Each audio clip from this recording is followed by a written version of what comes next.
సమాధానకర్త వధువును లేపును అని వర్తమానము మనం నేర్చుకుందాం. సమాధానకర్త వధువుని లేపును. మనము హెబ్రీయులకు రాసిన పత్రిక 20వ అధ్యాయము, క్షమించండి, 13వ అధ్యాయము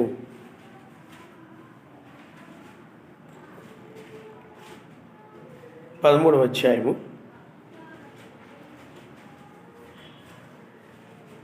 వచనం నుండి మనం చదువుకుందాం. మనకొక బలిపీఠమున్నది, దాని సంబంధమైన వాటిని తినుటకు గుడారములు సేవ చేయువారికి అధికారం లేదు. వేటి రక్తము పాప పరిహారార్థముగా పరిశుద్ధ స్థలములోనికి ప్రధాన యాజకుని చేత తేబడును. ఆ జంతువుల కళేబరములు శిబిరమునకు వెలుపట దహింపబడును. కావున మెస్సయ్య కూడా తన స్వరక్తము చేత ప్రజలను పరిశుద్ధపరచుటకై గవిని వెలుపల శ్రమ పొందెను.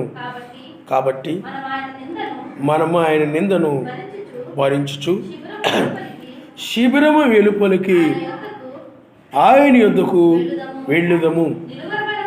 నిలువైన పట్టణము మనకిక్కడ లేదు, కానీ ఉండబోచున్న దానికోసము ఎదురు చూస్తున్నాం. కాబట్టి ఆయన ద్వారా మనము సర్వశక్తివంతునికి ఎల్లప్పుడూ స్తుతియాగము చేయుదుము. అనగా ఆయన నామమును ఒప్పుకొనుచు జిహ్వాఫలము అర్పించుదుము. ఉపకారమును, చూడండి, మేలు చేయడమును ధర్మమును చేయ మర్చిపోకుడి. అట్టి యాగములు సర్వశక్తిమంతునికి ఇష్టమైనవి. మీ పైని నాయకులుగా ఉన్నవారు లెక్క ఒప్పజెప్పవలసిన వారి వలె మీ ఆత్మలను కాయుచున్నారు.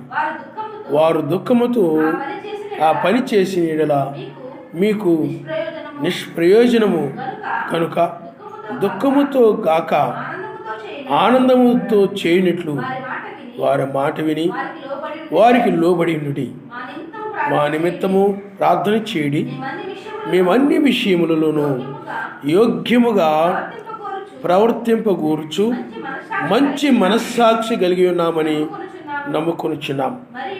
మరియు నేను మరి త్వరగా మీ యొద్దకు మరలా వచ్చినట్లు ఇలాగూ చేయవలనని మరి ఎక్కువగా మిమ్మును బతిమాలు కొనుచున్నాను.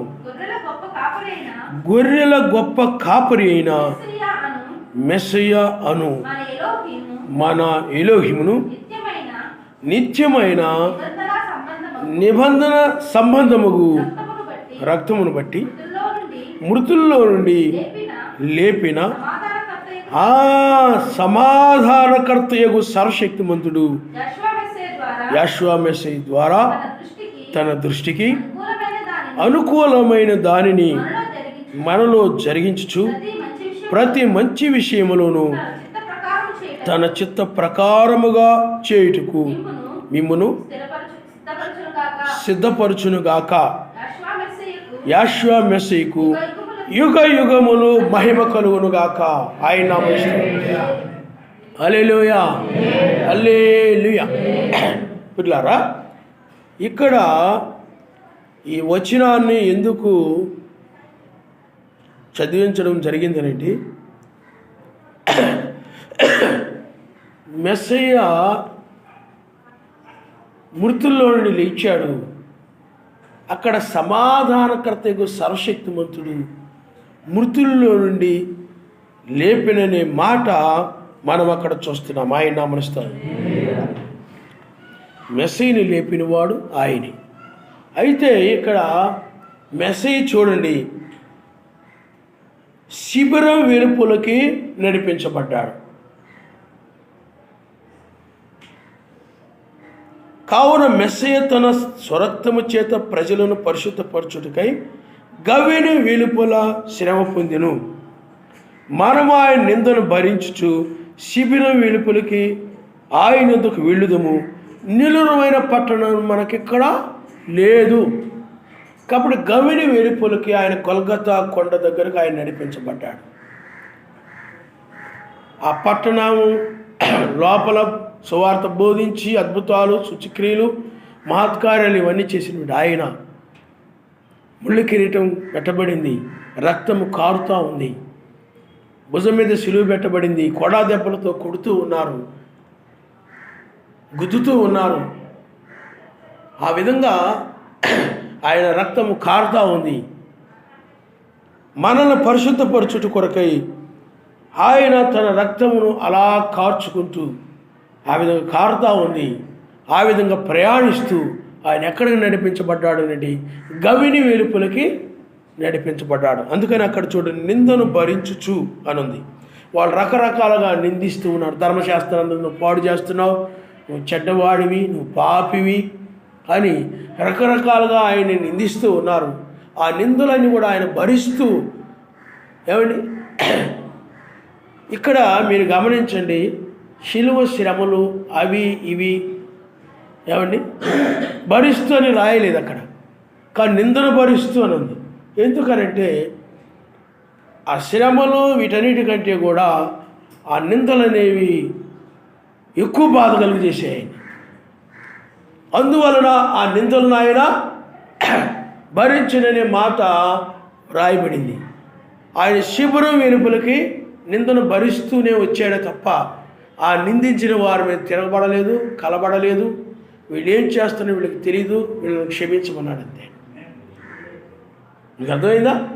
అందువల్ల దాన్ని బట్టి ఆయనకి ఎంతో ఓర్పు కలిగిన వాడని, సహనము కలిగిన వాడని, ప్రేమ కలిగిన వాడని, ఆయన శత్రువులను కూడా ప్రేమించేవాడని, క్షమించేవాడని. అందుకని ఈనాడు ప్రపంచమంతా కూడా ఆయన వైపు చూడడానికి అదే కారణం. శత్రువులను ప్రేమించడం అనేది, క్షమించడం అనేటువంటిది మిగతా గ్రంథాల్లో లేదు. దుష్ట సంహారణ కనపడుతుందే తప్ప. అందుకనే ప్రపంచంలో క్షమించేటువంటి వాడు, శత్రువులను కూడా క్షమించిన వాడు, కసాయి వారిని కూడా క్షమించిన వాడు, వీళ్ళు ఏం చేస్తున్నారు వీళ్ళకి తెలియదని క్షమించాడే తప్ప వాళ్ళ మీద ఆయన ఏమాత్రము పగ కానీ, కోపం కానీ, ద్వేషము కానీ, కక్ష కానీ పెట్టుకుని లేడు. పెట్టుకుని ఆ విధంగా చేసినట్లయితే, సిలివేసినట్లయితే ఆ రక్తము పవిత్రమైన రక్తం అవ్వదు. ఆయన రక్తము పవిత్రమైనది అవ్వదు. ఎందుకు పవిత్రమైన రక్తము అని అంటే శత్రువులను కూడా ఆయన ప్రేమించాడు కాబట్టి, జాలిపడి క్షమించాడు కాబట్టి ఆ రక్తము పవిత్రమైనది. అదే కాకుండా ఆయన ముళ్ళకిరీటం పెట్టిన మీద, వాళ్ళ మీద, వీళ్ళ మీద కోపం పెట్టుకుని, కక్ష పెట్టుకుని ఆయన అదే విధంగా శిలువను భరిస్తుంది. సంగతి తర్వాత చూస్తానులే, దొరకకపోతారా, దొరుకుతారు కదా, అప్పుడు నేనంటే ఏదో కూడా నేను చూపిస్తానులే అని అనుకుంటూ కనుక ఆయన రక్తం గారి సిలువేసి చనిపోయాడు, సిలువలో చనిపోయాడు అనుకోండి, ఆ రక్తం పనికిరాదు. ఏమి విమోచించే రక్తం కాదు, ఉండదు. అందుకనే శ్రేష్టమైన రక్తము, ఏ పాపము లేని రక్తం. అందుకనే మనం గొర్రె పిల్లను చూసినట్లయితే అది కూడా రక్తము. ఈయన నిజమైనటువంటి అసలైన పరలోక సంబంధమైన గొర్రె పిల్ల. ఈయన రక్తము శ్రేష్టమైంది. కాబట్టి శిబిరం వెలుపలకు ఆయన నడిపించబడ్డాడు. ఆ తరువాత ఆయన చనిపోయాడు, సమాధిలో పాతి పెట్టబడ్డాడు. కానీ ఆయన 3వ దినాన తిరిగి లేచాడు. ఎవరు తిరిగి లేపారు అనేది ఇక్కడ మనం చూడబోతున్నాం. ఆయన నామనిస్తాం సమాధానకర్త. చూడండి, మృతుల్లో నుండి లేపిన సమాధానకర్తకు సర్వశక్తిమంతుడు. ఎందుకంటే ఆ రక్తమును బట్టి ఆనాడు మృతులు కూడా లేచారు. వారిని లేపిన ఆయన ఎవరు? సమాధానకర్త. అందుకనే సమాధానకర్తకు సర్వశక్తిమంతుడు. సమాధానకర్తయగు సర్వశక్తిమంతుడు. మనము బైబిల్లో ఈ యొక్క సమాధానకర్త గురించి చూడండి. మనము గిద్యోను కాలంలోనే న్యాయాధిపతుల గ్రంథము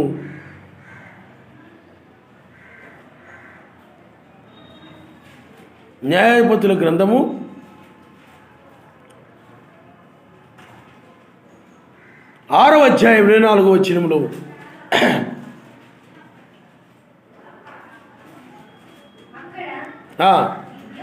గిద్యోను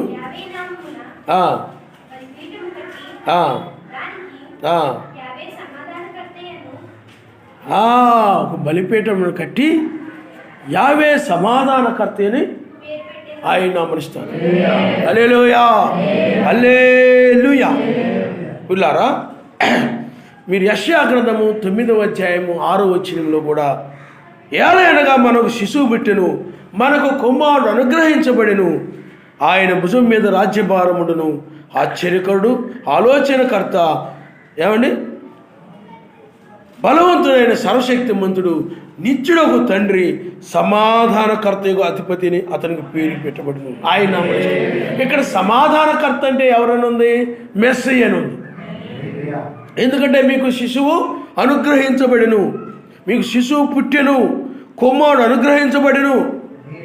ఆ కుమారుడు అనగా ఎవరు? మెస్సయ్యే, మనిషి కుమారుడు. ఆయనే సర్వశక్తిమంతుడు, ఆయనే తండ్రి, నిత్యుడకు తండ్రి అని ఉంది బైబిల్. ఆయనే సమాధానకర్త. ఇప్పుడు సమాధానకర్త అంటే ఎవరు? మెస్సయ్యే. మరి మీకు సమాధానకర్త అనగా ఆయనే అని మనం చూసాము. మరలా మనము సమాధానకర్త గురించి యెషయా గ్రంథము 45వ అధ్యాయము 7వ వచనం మనం ఒకసారి చదువుకుందాం.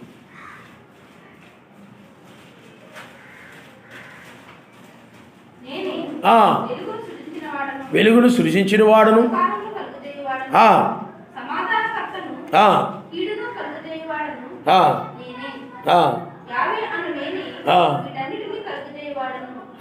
చూడండి, యావేను నేనే వీటన్నిటినీ కలుగు చేయవాడును, సమాధానం కలుగు చేయవాడును. ఏమండి, ఆయనే సమాధానకర్త. ఎవరు? సర్వశక్తి. ఇక్కడ కూడా మనం చదివాం, సర్వశక్తిమంతుడనగా సమాధానకర్తకు సర్వశక్తిమంతుడు అన్నాడు. సమాధానకర్తకు సర్వశక్తిమంతుడు. మరి మెస్సయ్య పేరేంటి? సమాధానకర్త. కాబట్టి ఇప్పుడు సర్వశక్తిమంతుడు ఎవరు? మెస్సయ్యే. మెస్సయ్యే అనగా సర్వశక్తిమంతుడే సమాధానకర్త. ఆ సమాధానకర్త ఎవరనండి? మెస్సయ్యే. ఆయన నామనిస్తారు. హల్లెలూయా, హల్లెలూయా. కాబట్టి ఆ సమాధానకర్త అయిన ఆయనే లేపును అనే మాట ఉంది అక్కడ. ఎందుకంటే ఈ వర్తమానము ఎవరు లేపుతారు అనేది, ఎందుకంటే కొంతమంది రకరకాలుగా లేపబడతాం అంటున్నారు. కానీ ఆ లేపువాడు ఎవరు? అందరూ తెలుసు కదండి, మెస్సయ్య కదండి లేపేది. కానీ ఆయన స్పష్టంగా ఇక్కడ ఏమి రాయబడిందంటే సమాధానకర్త అని రాయబడింది. మీరు బైబిల్లో మనము మొదటి దినవృత్తాంతంలో ఏముందనండి, నీకు పుట్టబోవు కుమారుడు సమాధానకర్తగా ఉండును, చుట్టూ ఉండు అతని శత్రువులందరినీ నేను తోలివేసి అతనికి సమాధానమును కలుగు చేతును, అందువలన అతనికి సొలొమోను అని పేరు పెట్టబడును, అతని దినములలో ఇజ్రాయేలుకు సమాధానమును విశ్రాంతిని దయచేయను. ఆయన నామనిస్తాడు. హల్లెలూయా. సర్వశక్తివంతుడు దావీదుతో చెప్తున్నాడు, నీకు ఒక సొలొమోను అనే కుమారుడు, అంటే నీకు పుట్టబో కుమారుడు సమాధానకర్తగా ఉండును. ఆ సమాధానకర్త అంటే ఏమిటో చెప్తున్నాడు ఆయన. చుట్టూ ఉన్న అతని శత్రువులందరినీ నేను తోలివేసి అతనికి సమాధానమును కలుగు చేస్తాను. శత్రువులందరూ కూడా తోలివేసి అతనికి ఏం కలుగు చేస్తాడంట? సమాధానాన్ని కలుగు చేస్తాను. అందువలన అతనికి సొలొమోను అని పేరు పెట్టబడింది. ఎందుకు సొలొమోను అని పేరు పెట్టబడింది? చుట్టూ ఉండి అతని శత్రువులందరినీ కూడా నేను తూలివేస్తాను. అందుకనే దావీదు కాలంలో యుద్ధాలు ఉన్నాయి, కానీ సొలొమోను కాలంలో యుద్ధములు లేవు. అందుకనే సొలొమోను ఆ కాలము 1000 ఏళ్ల పాలన కనుక మెస్సి యొక్క రాజ్యమునకు సాదృశ్యంగా ఉంది. ఆ మెస్సి యొక్క రాజ్యములో కూడా 1000 ఏళ్ల పాలనలో కూడా యుద్ధాలు ఉండవు, యుద్ధాలు చేసుకోవడం ఉండదు. అందువలన అతని దినములో ఇజ్రాయేలుకు సమాధానమును విశ్రాంతి దయచేదును. అందువలన సొలొమోను కాలంలో శత్రువులు వచ్చేసి ఏమండి ఇజ్రాయేల్ దేశం మీద పడిపోయి అక్కడ యుద్ధాలు తన్నుకోవడము. అందుకనే సొలొమోను కాలంలో శత్రువులను ఆయన ఏం చేశాడు చెప్పండి? తరిమి వేశాడు ఆయన, తోలివేశాడు ఆయన. అందువల్ల సొలొమోను కాలంలో ఏముందనంటే ఎక్కడ చూసినా కానీ సమాధానం ఉన్నదే తప్ప విరోధములు కానీ విభేదములు కానీ ఏమీ లేవు. అందువలన అతని కాలంలో అది కలుగుతుంది కాబట్టి, సమాధానం కలుగుతుంది కాబట్టి, అందువలన అతనికి సొలొమోను అని పేరు పెడుతున్నాడు. ఆయన నామనిస్తాడు. హల్లెలూయా, హల్లెలూయా. కాబట్టి ఇక్కడ ఆ పేరు ఎవరికి ఉంది? సర్వశక్తిమంతుడికి ఉంది, మెస్సీకి ఉంది ఆ పేరు. అందువలన ఇప్పుడు సొలొమోను అనే పేరు ఎవరిలో కలిసింది చెప్పండి? సర్వశక్తిమంతుడిలో కలిసింది. ఏ దావీదుతోనో, అబ్రహాముతోనో, ఇస్సాకుతోనో, యాకోబుతోనో, వాళ్ళతోనో వీళ్ళతోనో సొలొమోను పేరు కలవల, సర్వశక్తిమంతుడితో కలిసింది ఆ పేరు. అది ప్రత్యేకత. ఆయన నామనిస్తారు. హల్లెలూయా. వీళ్ళందరూ విశ్వాసులు. బైబిల్లో నుండి యోసేపు కానీ, దావీదు కానీ, అబ్రహాము కానీ, ఏమండి వీళ్ళందరూ కూడా. కానీ సొలొమోను దగ్గరకు వచ్చేటప్పటికి ఆయన ఏమంటాడంటే, సింహాసనాన్ని స్థిరపరుస్తాను, శాశ్వత కృప చూపిస్తాను. ఇవన్నీ కూడా సమాధానకర్త, సమాధానం అని ఇలాంటివి మనం ఎక్కడ చూస్తూ ఉంటాం సొలొమోను కాలంలో. అందుకని సొలొమోను యొక్క పేరు సర్వశక్తిమంతుడితో కలిసింది. ఎందుకని సర్వశక్తిమంతుడే సమాధానకర్త. ఆయన నామనిస్తాడు. హల్లెలూయా. అంటే సొలొమోను ఒక విధంగా చెప్పాలనంటే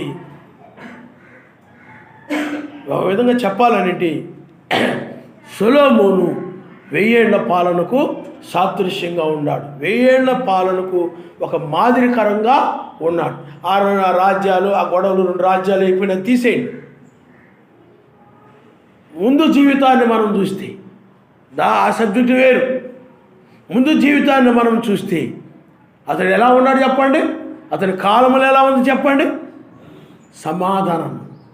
అక్కడ అతడు ఒక సమాధానకర్తగా ఉన్నాడు. అందుకని సమాధానకర్తగా ఉన్నాడు కాబట్టి అక్కడ ఏముంది భూమి మీద?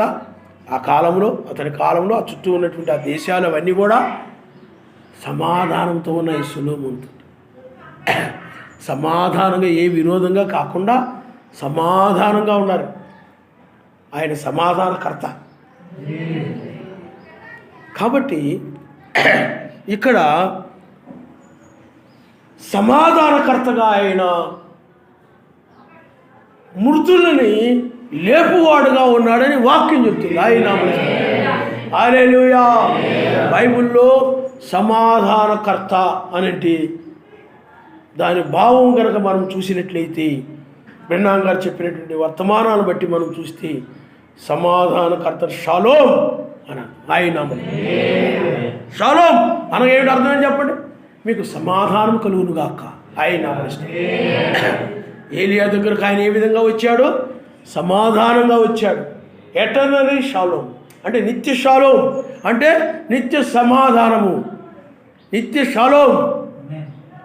షాలోమ్ అంటే కానీ యూదులు ఎవరైనా ఎదురుపడినప్పుడు, మనోళ్ళు ఉంటారు కొంతమంది, సహోదరులు కనపడినా కానీ, సేవకుడు కనపడినా కానీ, వాళ్ళు ఏదైనా కనపడగానే వందనాలు పాస్టర్ గారు అని అంటారు, వందనాలు సిస్టరు అని అంటారు, వందనాలు బ్రదరు అని అంటారు. అది అనకపోగా షలోం అని అనరు, షలోం అని చెప్పుకోరు. అందువలన యూదులైతే ఏం చేస్తారంటే, ఇశ్రాయేలు యూదులు ఎక్కడైనా ఎవరైనా ఎదురుపడినప్పుడు యూదులు కానీ ఎవరైనా షలోం అని చెప్పుకుంటారు, సమాధానం కలుగును గాక. అర్థమైందా? ఎక్కడైనా ఉంటావు, ఏ పాస్టర్ గారు ఎవరు కనపడ్డారు అనుకోండి, ఇలా చూస్తావు తప్ప వందనాలండి. ఏ సహోదరి ఎవరైనా రాగానే కనపడ్డారు అనుకోండి, ఉదయాన్నే మీరు ఎక్కడైనా కలుసుకున్నారు అనుకోండి, వందనాలు బ్రదర్ చెప్పుకుంటారా? గుర్తే రాదది. అసలు గుర్తే ప్రార్థన చేసి పని ప్రారంభించే ముందు ప్రార్థన చేసుకోవడమే గుర్తురాదు. వంట చేసుకోబోయే ముందు ప్రార్థన చేసుకోవడమే గుర్తురాదు. ఏ పనైనా చేయబోయే ముందు ప్రార్థన చేసుకోవడమే గుర్తురాదు. సిస్టర్ కనపడ్డాను, వందనాలు సిస్టర్, ఏమీ ఉండదు. అన్యుల్లాగా ఉంటుంటారు. అన్యులు కూడా ఆ విధంగా ఏమి చెప్పుకోరు, వందనాలు చెప్పుకోరు, షాలోం అని చెప్పుకోరు. పనులు ప్రారంభించే ముందు కొంతమంది ఉన్నారు హిందువుల్లో, కొంతమంది వాళ్ళ దేవతలను ఏదో స్మరించుకుంటూ చేస్తుంటారు. కొంతమంది అసలు ఏమి అనుకోకుండా ఉంటారు. కాబట్టి నిజమైన క్రైస్తవులు వాళ్ళ జీవితాల్లో ఆయన ఉన్నాడని రుజువు చేయబడతా ఉంటుంది. వాటి ద్వారా, వందనాలు చెప్పుకునే ద్వారా, ప్రార్థనలో ఉదయాన్నే ఏదైనా పని ప్రారంభించబోయే ముందు ప్రార్థన చేసుకొని ఆ పనులు ప్రారంభిస్తూ ఉంటారు. ఆడవాళ్ళు కానీ, మగవాళ్ళు కానీ, ఇంట్లో కానీ, బయట కానీ. దానిని బట్టి ఆయనను మీద ఆధారపడు వారని అర్థమవుతూ ఉంటుంది. ఆయన నమ్మనిస్తారు. వీళ్ళు సొంత బలం మీద కాకుండా, సొంత జ్ఞానం మీద కాకుండా వీళ్ళు తగ్గింపగలిగిన వారని. ఆ యొక్క యెహోషాపాతు చూడండి, తన్ను తాను తగ్గించుకొని ఉన్నాడు కనుక ఆయన మీద ఆధారపడ్డాడు. నాయనా, ఈ యుద్ధము మేము చేయలేము, మీరే యుద్ధాన్ని జరిగించండి, మా వల్ల కాదు, మా చుట్టూ శత్రువులు ఉన్నారు. అదే కనుక అతడు బలంగా ఉన్నాడు అనుకోండి, ఆ విధంగా ప్రార్థన చేస్తాడా? చేయడు. ఈనాడు కూడా చాలామంది ఎందుకంటే తన బలాన్ని నమ్ముకొని ఉంటాడు కాబట్టి, ఈనాడు కూడా చాలామంది తన జ్ఞానాన్ని, తన బలాన్ని నమ్ముకొని ఉంటారు కాబట్టి, అందువలన వాళ్ళకు ఆయన జ్ఞాపకం రాడు, ఆ ప్రార్థన జ్ఞాపకం రాదు, ఏమీ రాదు. ఆ తగ్గింపగలిగిన వారు ఉంటారు చూసారా, వాళ్ళు ఎప్పుడు కూడా నాయన నేను ఏ జ్ఞానము లేని వాడిని, బలహీనుడిని, నా వల్లేమి కాదు నాయన, నేనేమి చేయలేని వాడు నాయన అని తగ్గించుకునే వ్యక్తి మాత్రమే, ఎప్పటికప్పుడు తగ్గించుకునే వ్యక్తి మాత్రమే, మాట్లాడలేని వాడిని నాయన, నాకేం మాట్లాడడం రాదు నాయన, మీరే సహాయం చేయండి అని తగ్గించుకునే వ్యక్తి మాత్రమే మాట్లాడబోయే ముందు కానీ, ఏ పనులు చేసేటప్పుడు కానీ, నాయన నీవే మాకు సహాయం చేయండి, మేము ఇది చేయలేము, మా బలము చాలదు, మేము నరులమి, మా వల్ల కాదు నాయన, మీరే సహాయం చేయండి, మేము నీటి బుడగ లాంటి వారమని ప్రార్థించుకొని ఆయన మీద ఆధారపడి పనులు చేస్తూ ఉంటారు, ప్రార్థిస్తూ ఉంటారు. ఆ విధంగా షాలోం అని చెప్పుకుంటారు, వందనాలని చెప్పుకుంటారు, ఆయన నామస్తారు. హల్లెలూయా. ఎన్నేమీ లేకుండా పరలోకం వెళ్ళిపోతాను, అది భ్రమ. ఆ రకమైన ఆత్మ నేను భ్రమపరుస్తుంది, నువ్వు వెళ్ళిపోతావని. కానీ ఇవన్నీ ఉండాలి. వాక్యమే, అది కూడా వాక్యం ఏం చెప్తుంది చెప్పండి, అయ్యే చెప్తోంది. ఎవరైనా పొరపాటు మర్చిపోయారు అనుకోండి, వీళ్ళు అలా చెప్పారు కానీ మరి వీళ్ళు చేస్తున్నారంటే తప్పు పట్టడం కాదు, నువ్వు చెప్పాలి. ఒక బ్రదర్ మీరు మర్చిపోయినట్టు, నేను కొన్నిసార్లు ఏదైనా మర్చిపోయినట్టు ఎవరు చెప్తాను, పాస్టర్ గారు ప్రార్థన అదవుతుందండి. అలాగా బ్రదర్ మనం ఇలా వందనాలు చెప్పుకోవాలి, మనం ఇలాగ ప్రార్థన చేసి మన పని ప్రారంభించి ప్రార్థన చేసుకోవాలి. ఎవరిని మర్చిపోయినాం ఆ విధంగా మాట ఎందు, క్రియ ఎందు, అప్పుడు మీరు నిత్యము ప్రార్థన చేయగలుగుతారు. నిత్య ప్రార్థనగా ఎన్నోసార్లు వింటారు కానీ పట్టించుకోరు. ఏమి ఏ వాక్యందే, నీ దారి నీదే, బైబిల్ అదే ఉంది. దానికి వాళ్ళు అలవాటు పడిపోయారు అన్నది బైబిల్. కూసి దేశతుడు తన చర్మాన్ని మార్చుకోగలడా? చిరుతపులి తన మచ్చలను మార్చుకోగలదు, అవి మార్చుకోరు. అలాగే కీడు చేయటకు అలవాటు పడిన మీరు ఏ విధంగా మేలు చేస్తారు? మీరు ప్రార్థన చేసుకోకుండా మీరు మీ ఇంట్లో పనులు కానీ, బయట పనులు కానీ, మాటలు కానీ మీరు అలవాటు పడిపోయారు. ఆ విధంగా ఆ కూసి దేశస్తుడు తన చర్మాన్ని ఎలా మార్చుకోలేడు, చిరుతపులి తన మచ్చలను ఎలా మార్చుకోలేదు, నువ్వు కూడా మార్చుకోలేకపోతున్నావు. ఎందుకంటే నువ్వు అలవాటైపోయింది ఆ విధంగా ప్రార్థన చేసుకోకుండా మాట్లాడడం, ప్రార్థన చేసుకోకుండా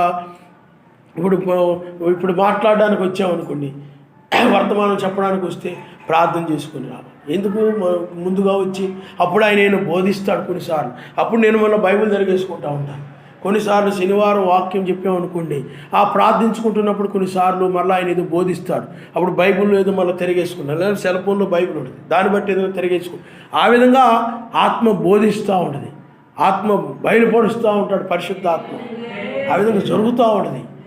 ఆ విధంగా నీ జీవితంలో అది నీవు ఆయన కలిగి ఉండావు, ఆయన నువ్వు మర్చిపోలేదనడానికి నువ్వు ఎప్పుడు ఆయన జ్ఞాపకం ఉంచుతున్నాడని అంటే నేను ఎప్పుడు కూడా ఐక్య విచారంలో పడిపోయి, ఆ పనుల్లో పడిపోయి, ఈ పనుల్లో పడిపోయి ఆయన మర్చిపోలేదనే దానికి రుజువు ఏమిటంటే, నువ్వు మాట ఎందు క్రియ ఎందు ఆయన నామం పేరట ఎప్పుడైతే నువ్వు ప్రార్థన చేసుకుని చేస్తుంటావో, అది అయిపోయిన తర్వాత నాయన ఎప్పటి వరకు మా పనుల్లో వంటలో సహాయం చేసి నీకు స్తోత్రాలు నాయన అని కృతజ్ఞతాస్తుతులు చెల్లించి ఎప్పుడైతే నువ్వు వెళ్తూ ఉంటావో అప్పుడు నువ్వు ఆయన మర్చిపోలేదని అర్థం. ఎప్పుడు నువ్వు ఆయన జ్ఞాపకంలో నీ హృదయంలో ఆయన ఉన్నాడని అర్థం. చాలామందికి ఏం చెప్పండి, ఇక్కడ ఉన్నప్పుడే బయటికి వెళ్ళిపోయిన తర్వాత ఆయన మర్చిపోతారు. ఇక పనున్నప్పుడు కానీ ఏదైనా బండి ఎక్కిపోయేటప్పుడు చిన్న ప్రార్థన చేసుకుని బయలుదేరడం ఏమీ ఉండదు.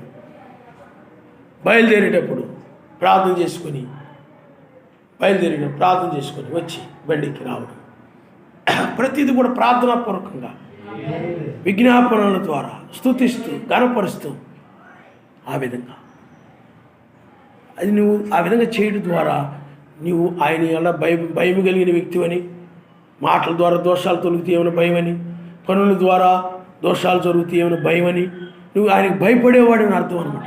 వాక్యాన్ని ఎక్కడ మీరిపోతాడో భయపడే వ్యక్తి ఏం చేస్తుంటాడంటే అతడు భయం కలిగిన వాడని రుజువు చేయబడతా ఉంటుంది. ఆయన వాళ్ళ హృదయాల్లో ఉన్నాడు రుజువు చేయబడతా ఉంటుంది. అందుకని చాలామందికి ఈ మందిరంలో ఉంటారు కానీ ఆ కాసేపు బయటికి వెళ్ళిపోయిన తర్వాత ఆయన మర్చిపోతారు.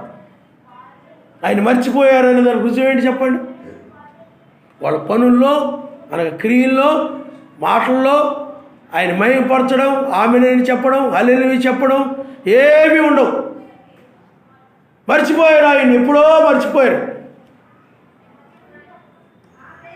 కాబట్టి నీలో ఆయన ఉన్నప్పుడు, నీలో ఆయన పరిశుద్ధాత్మ నీలో ఉన్నప్పుడు ఆయన ఘనపరుస్తూ స్తుతిస్తూ మహింపరుస్తూ అలాగే వెళ్ళిపోతూ ఉంటాం. కానీ నువ్వు ఐక్య విచారాల్లో, లోకసభ విచారాల్లో పడిపోయినప్పుడు ఇంకా ఆయన మర్చిపోతాం. ఇజ్రాయెల్ అలాగే మర్చిపోయారు ఆయన్ని. అలాంటి వాళ్ళలోనే సాతాను పనిచేస్తాడు. అలాంటి వాళ్ళలోనే దయ్యం జొరబడి పని చేయడానికి వాడికి సాతాను బాగా అవకాశం ఉంటుంది. అలాంటి వాళ్ళని ఉపయోగించుకోవడానికి వాడు సాతాను ఎక్కువగా ప్రయత్నం చేస్తూ ఉంటాడు. వాళ్ళ దగ్గరే తిరుగుతూ ఉంటాడు ఆ దయ్యం. ఎందుకంటే వాళ్ళ జీవితాల్లో ప్రార్థన కానీ ఏమి ఉండవు. అందుకనే ఈ హృదయాన్ని నేను వదిలిచ్చాను కదా, ఈ హృదయంలో ప్రార్థన లేదు, కృతజ్ఞత స్తుతులు లేవు, ఆయన జ్ఞాపకం చేసుకోవట్లేదు, ఆయన లేడు వీళ్ళ హృదయాల్లో. ఇప్పుడు జ్వరబడితే బాగా ఉంటుందని చెప్పి చక్కగా వాడు జ్వరబడిపోయి నీలో అసూయనో, ద్వేషాన్నో, క్రోధాన్నో, కక్షాన్నో, మూతి ముడుచుకోవడం, ముఖం మార్చుకోవడం, రకరకాలైన కూడా బయటకు తీసుకొచ్చేస్తుంటాడు. మీకు అర్థమవుతుందా? ప్రార్థన అనేది చాలా ప్రాముఖ్యమైనది. నీ హృదయంలో మాట ఎందుకు క్రియ ఎందుకు సమస్తము అలాగే షాలోమ్ అని చెప్పుకోవడం కూడా నిత్య షాలోమ్. ఏం చెప్పుకోవాలి చెప్పండి? నిత్య షాలోమ్.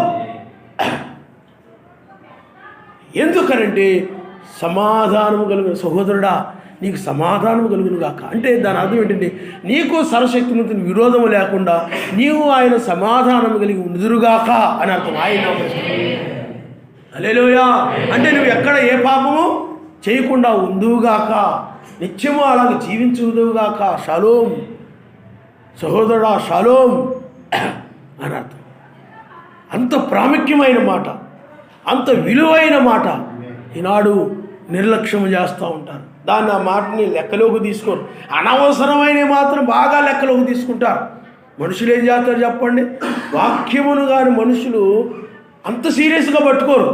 ఎవరు లేదైనా తరుపు మాటల్లో తప్పులు దొరకడమో, లేదైనా పొరపాటు దొరకడమో, ఎవరైనా తప్పులు దొరికినాయి అనుకోండి, విపరీతంగా దాన్ని పట్టేసుకొని ఒక రోజైనా 2 రోజులైనా 10 రోజులైనా కానీ అలా పట్టేసుకొని ఉండిపోతూ ఉంటారు. కానీ వాక్యాన్ని మాత్రం అంతరంగంలో అలా పట్టుకొని ఉండరు.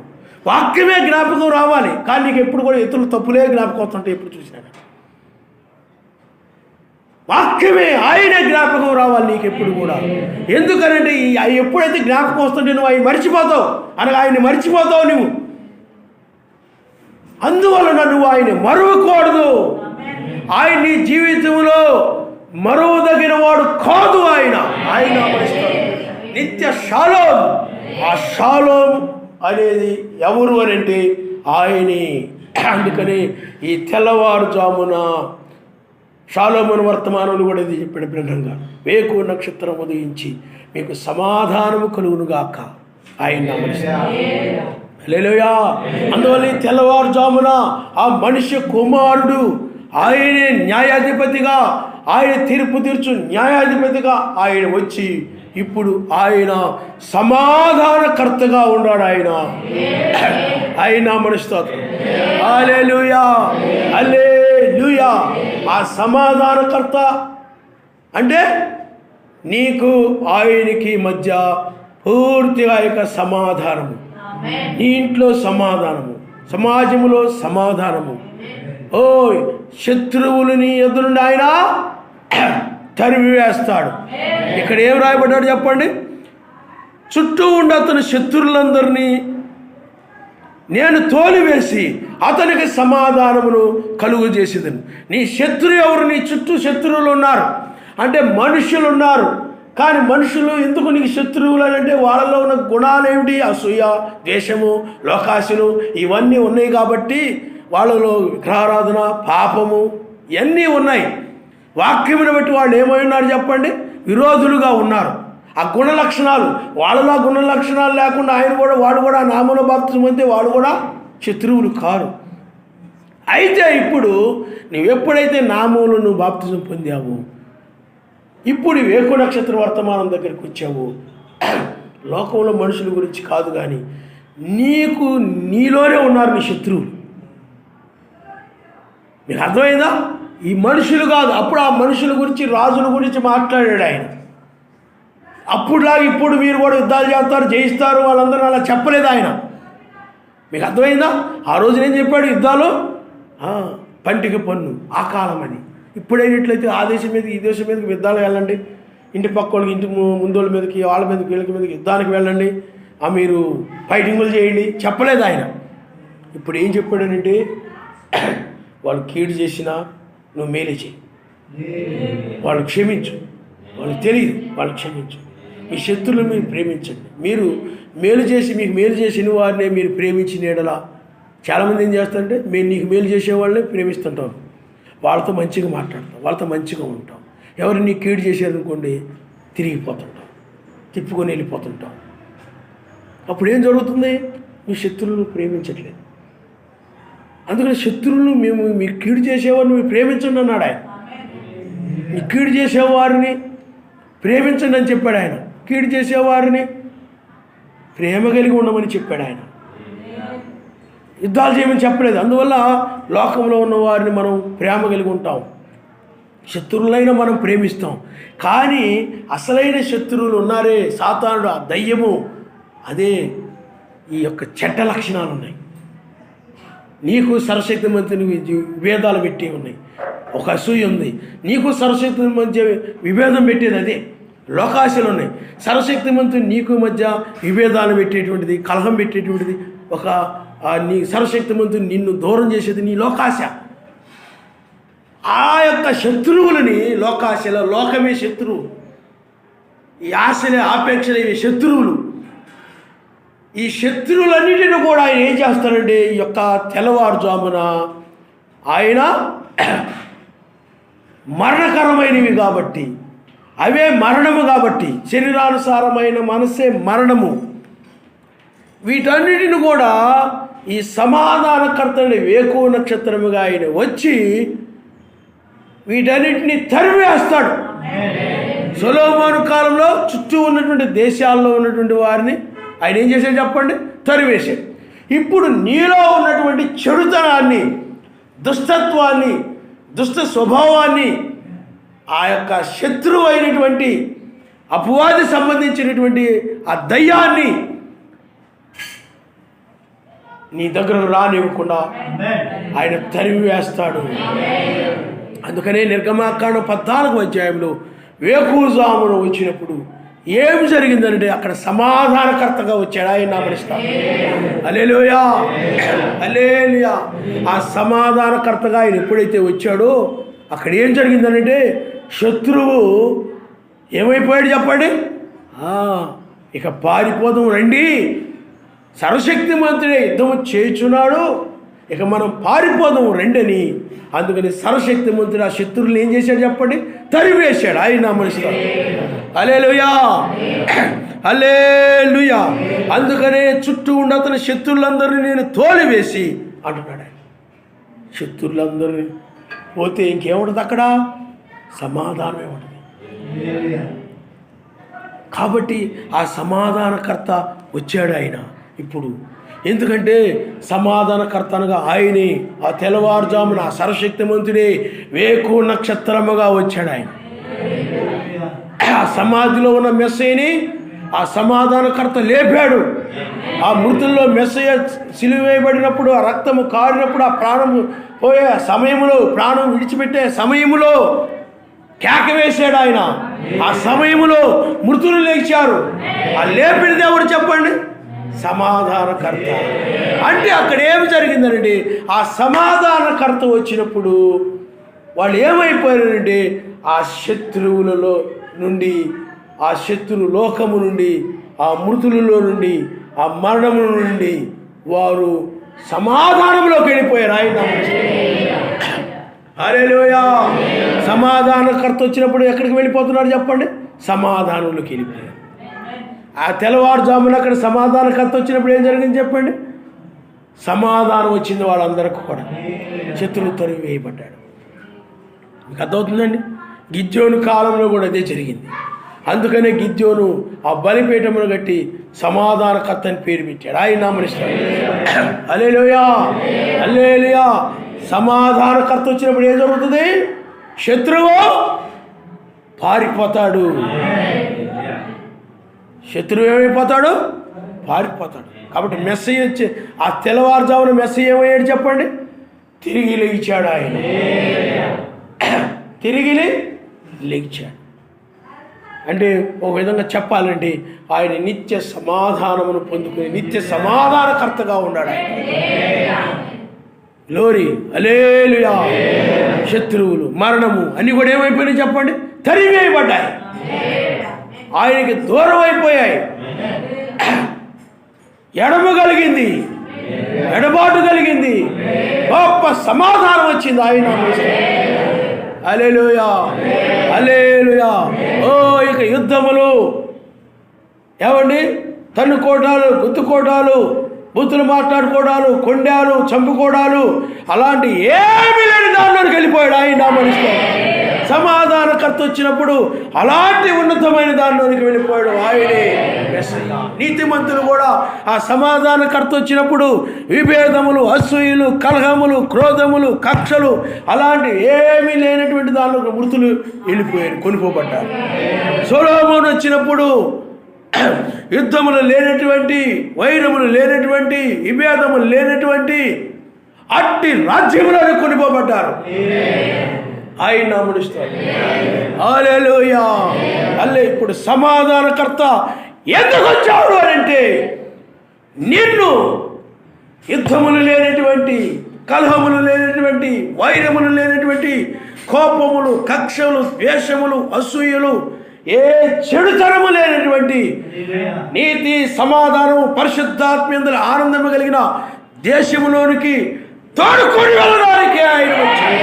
సమాధానకర్త వచ్చినప్పుడు శత్రువు తరివేయబడుతున్నాడు. ఆయన అక్కడ సమాధానం వస్తూ ఉంది, చీకటి పోతా ఉంది, వెలుగు వస్తూ ఉంది, వేపులు ఆయన అమరిస్తాడు. హల్లెలూయా. ఇప్పుడు సమాధానకర్త అంటే వేకు నక్షత్రమే. ఆయన ఇప్పుడు సమాధానకర్తగా వచ్చాడు. అందుకని వేకు చొక్క ఉదయించినప్పుడు శత్రువు అనగా చీకటి, అది దయ్యము, దానికి సాదృశ్యంగా అన్ని లోకమంతా, ఐక్య విచారాలంతా, ధనాపేక్షలంతా ఇవన్నీ కూడా నీ నుండి పోతాయి. మరణము పోయింది, క్షయమయ్యేది ప్రతిది కూడా పోయింది. అక్షయతతో మెస్సయ్య ఇచ్చాడు. అదే నిత్య సమాధానముతో ఇచ్చాడు ఆయన. షాలోంతో, నిత్య షాలోంతో లేచాడు ఆయన. ఓ పిల్లారా, సొలొమోను వచ్చినప్పుడు ఏం జరిగిందనండి, అప్పటి వరకు ఉన్నటువంటి యుద్ధాలు, అప్పటి వరకు ఉన్న వైరములు, అప్పటి వరకు ఉన్న పోరాటాలు, అప్పటి వరకు ఉన్నటువంటి కత్తులు నూరుకోవడము. ఈ సంగతి ఇది నేను చూస్తాను. కోడి కోయిపోయే ముందు ఏం చేస్తారు చెప్పండి? బండకేసి నూరతారు కోయిపోయే ముందు, కోడిని కోయిపోయే ముందు దాన్ని కొయ్యడానికి. అలాగే ఆ రోజుల్లో కూడా యుద్ధాలు రాబోతున్నాయి అనుకోండి, వాటికి పదును పడతారు, చెప్పక నూరతారు వాటిని. ఏదో ఇనప ముక్కు ఉంటుంది, దాని గీతలు ఉంటాయి అనమాట, ఏదో ఆకురా ఏదో అంటారు దాన్ని వేసి నూరతారు. అప్పటి వరకు అవన్నీ ఉన్నాయి, ఒకరి మీద ఒకరు, ఒకరి మీద ఒకరు, ఒకరి మీద ఒకరు. మీకు అర్థమవుతుందండి? అప్పటి వరకు అవన్నీ ఉన్నాయి. సమాధానకర్త ఎప్పుడైతే వచ్చాడు, సొలొమోను ఎప్పుడైతే వచ్చాడు, అప్పుడు అవన్నీ కూడా పోయి అక్కడేమొచ్చింది చెప్పండి? సమాధానం వచ్చింది. ఆయన నామనిస్తాం. నీ ఇంట్లో కూడా ఆ సమాధానకర్త వచ్చినట్లయితే, ఈ వేకు నక్షత్ర వర్తమానం వచ్చినట్లయితే అవన్నీ పోతాయి. ఒకరి మీద కాలాలు మీరాలు ఉరుకోవడము, ఏమండి అలాంటి తట్టుకోలేకపోవడం, ఉడికిపోవడం మొత్తం పోయి అక్కడేమొస్తుంది? ప్రేమ వచ్చేస్తుంది, సమాధానము, నీతి, సమాధానము, పరిశుద్ధాత్మ, ఆనందము. అందుకని సమాధానకర్త ఎక్కడ ఉంటాడో అక్కడ సమాధానం అనేది వచ్చేస్తుంది తప్ప మరి ఏమీ రాదు.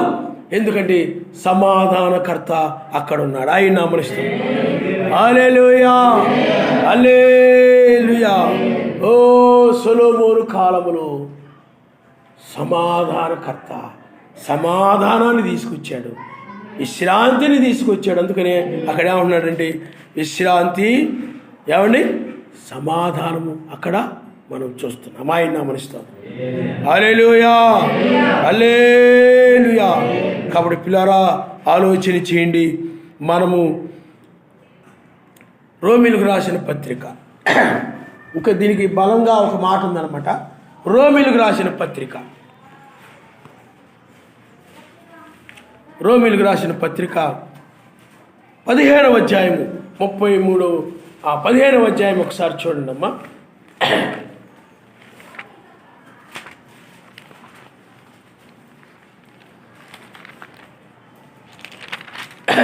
రోమీలకు రాసిన పత్రిక 15వ అధ్యాయము. హల్లెలూయా.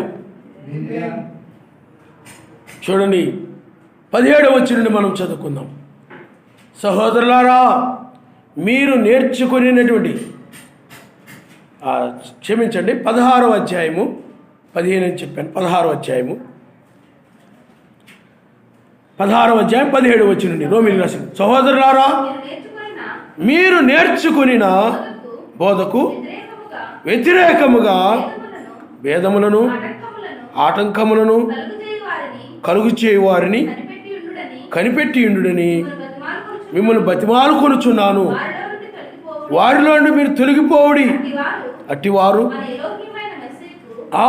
మన ఎలోహిమైన మెస్సయ్యకు కాక తమ కడుపునకే దాసులు. వారు ఇంపైన మాటల వలనను ఇచ్చకముల వలనను నిష్కపటుల మనసులను మోసపుచ్చుదురు. మీ విధేయత అందరికీ ప్రచురమైనది కనుక మిమ్మును గూర్చి సంతోషించుతున్నాను. మీరు మేలు విషయమై జ్ఞానులను, కీడు విషయమై నిష్కపటులై ఉండవలని కోరుచున్నాను. సమాధానకర్తయగు సర్వశక్తిమంతుడు సాతానును మీ కాళ్ళ క్రింద శీఘ్రముగా చితక దుఃఖించును. ఆయన నామనిస్తాడు. హల్లెలూయా, హల్లెలూయా. సమాధానకర్త అక్కడ ఉన్నప్పుడు సాతానుడు అక్కడ ఉండడం. నీకు ఆయనకి మధ్య సమాధానం ఉందనుకోండి, సమాజంలో లేకపోతే మీ ఇంట్లో ఒకరి మధ్య ఒకరికి సమాధానం, ఏ విరోధం లేకుండా సమాధానం ఉందనుకోండి, అక్కడ సాతానుడు లేడు, అక్కడ మరి చోటు లేదు అక్కడ. కానీ ఎప్పుడైతే అక్కడ ఉంటాయో అక్కడ ఎవరున్నాడు చెప్పండి? సాతానుడు ఉన్నట్టు లెక్క, దైవపు సంబంధం ఎవరో ఉన్నట్టు లెక్క, ఇవే అపవాది సంబంధమైన వాడు ఎవడో ఉన్నాడు అక్కడ.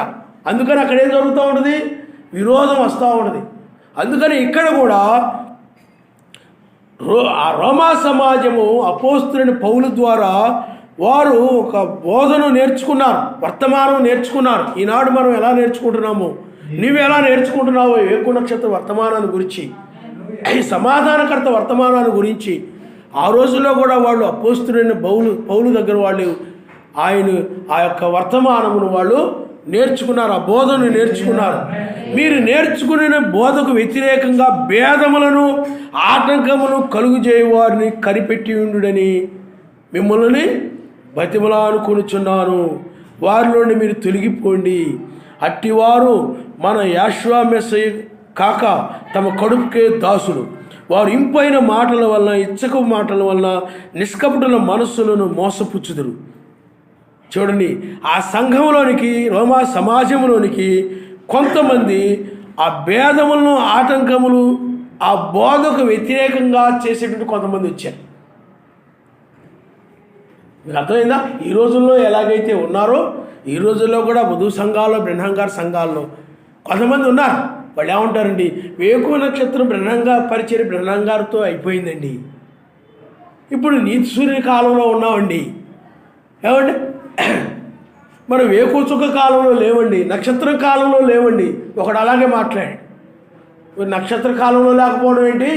దూత అనగా నక్షత్రము, బలిష్ఠకు దూత అనగా బలిష్ఠకు నక్షత్రము, నక్షత్ర కాలంలో ఉన్నామనగా నోరు మూసి. మీకు అర్థమైందా? నక్షత్రం అనగా ఎవరు చెప్పండి? దూత. దూత అనగా వర్తమానికుడు, ఆయన మనిస్తారు. హల్లెలూయా. కాబట్టి ఇలాంటి పరిగమాలు చాలామంది నక్షత్ర కాలంలో లేవు. ఇప్పుడు ఎలాగైతే ఆ భేదాలు పెట్టేవాళ్ళు ఉన్నారు వాక్యానికి వ్యతిరేకంగా, ఆ బోధ అంటే వాక్యమే, వాక్యానికి విరోధంగా ఆ రోజుల్లో కూడా ఒక్కడ కాదు ముగ్గురు, లేకపోతే ఆయన అలాగ జన్మించలేదు, ఇలాగ జన్మించాడు ఆయన అని రకరకాలుగా ఏవో వచ్చేసాయి బోధలు. అందుకని పౌలు గారు ఏం చెప్తున్నారండి, అట్టివారు మెస్సయ్యకు కాక తమ కడుపుకే దాసులు. వాళ్ళు పొట్టకూటి బోధకులు, పొట్టకూటి కోసం, బ్రతకడం కోసం ఏదో ఆ విధమైన బోధలు చేస్తున్నారు వాళ్ళు. ఈనాడు కూడా చాలామంది సంఘాల్లో సేవకు ఎందుకు వస్తారంటే బ్రతకడం కోసం వచ్చిన వాళ్ళు చాలామంది ఉన్నారు. పిలవకుండా ఆయన పిలుపు ఉండాలి, ఆయన అభిషేకం ఉండాలి, ఎందు నిమిత్తం వచ్చారో ఏమిటో చెప్పాలి. మోసే ఉన్నాడు, నాయనా నువ్వు వెళ్ళమంటున్నావు, వాళ్ళు అడుగుతారు, మరి నేనే ఏమని చెప్పాలి, ఎవరని చెప్పాలి, ఏమిటి? ఇదిగో ఇందుకోసం నేను వెళ్తున్నాను. ఇజ్రాయెల్ ఐగుప్తు దేశంలో ఉన్నారు, వాళ్ళని కానాను నడిపించడం కోసమే.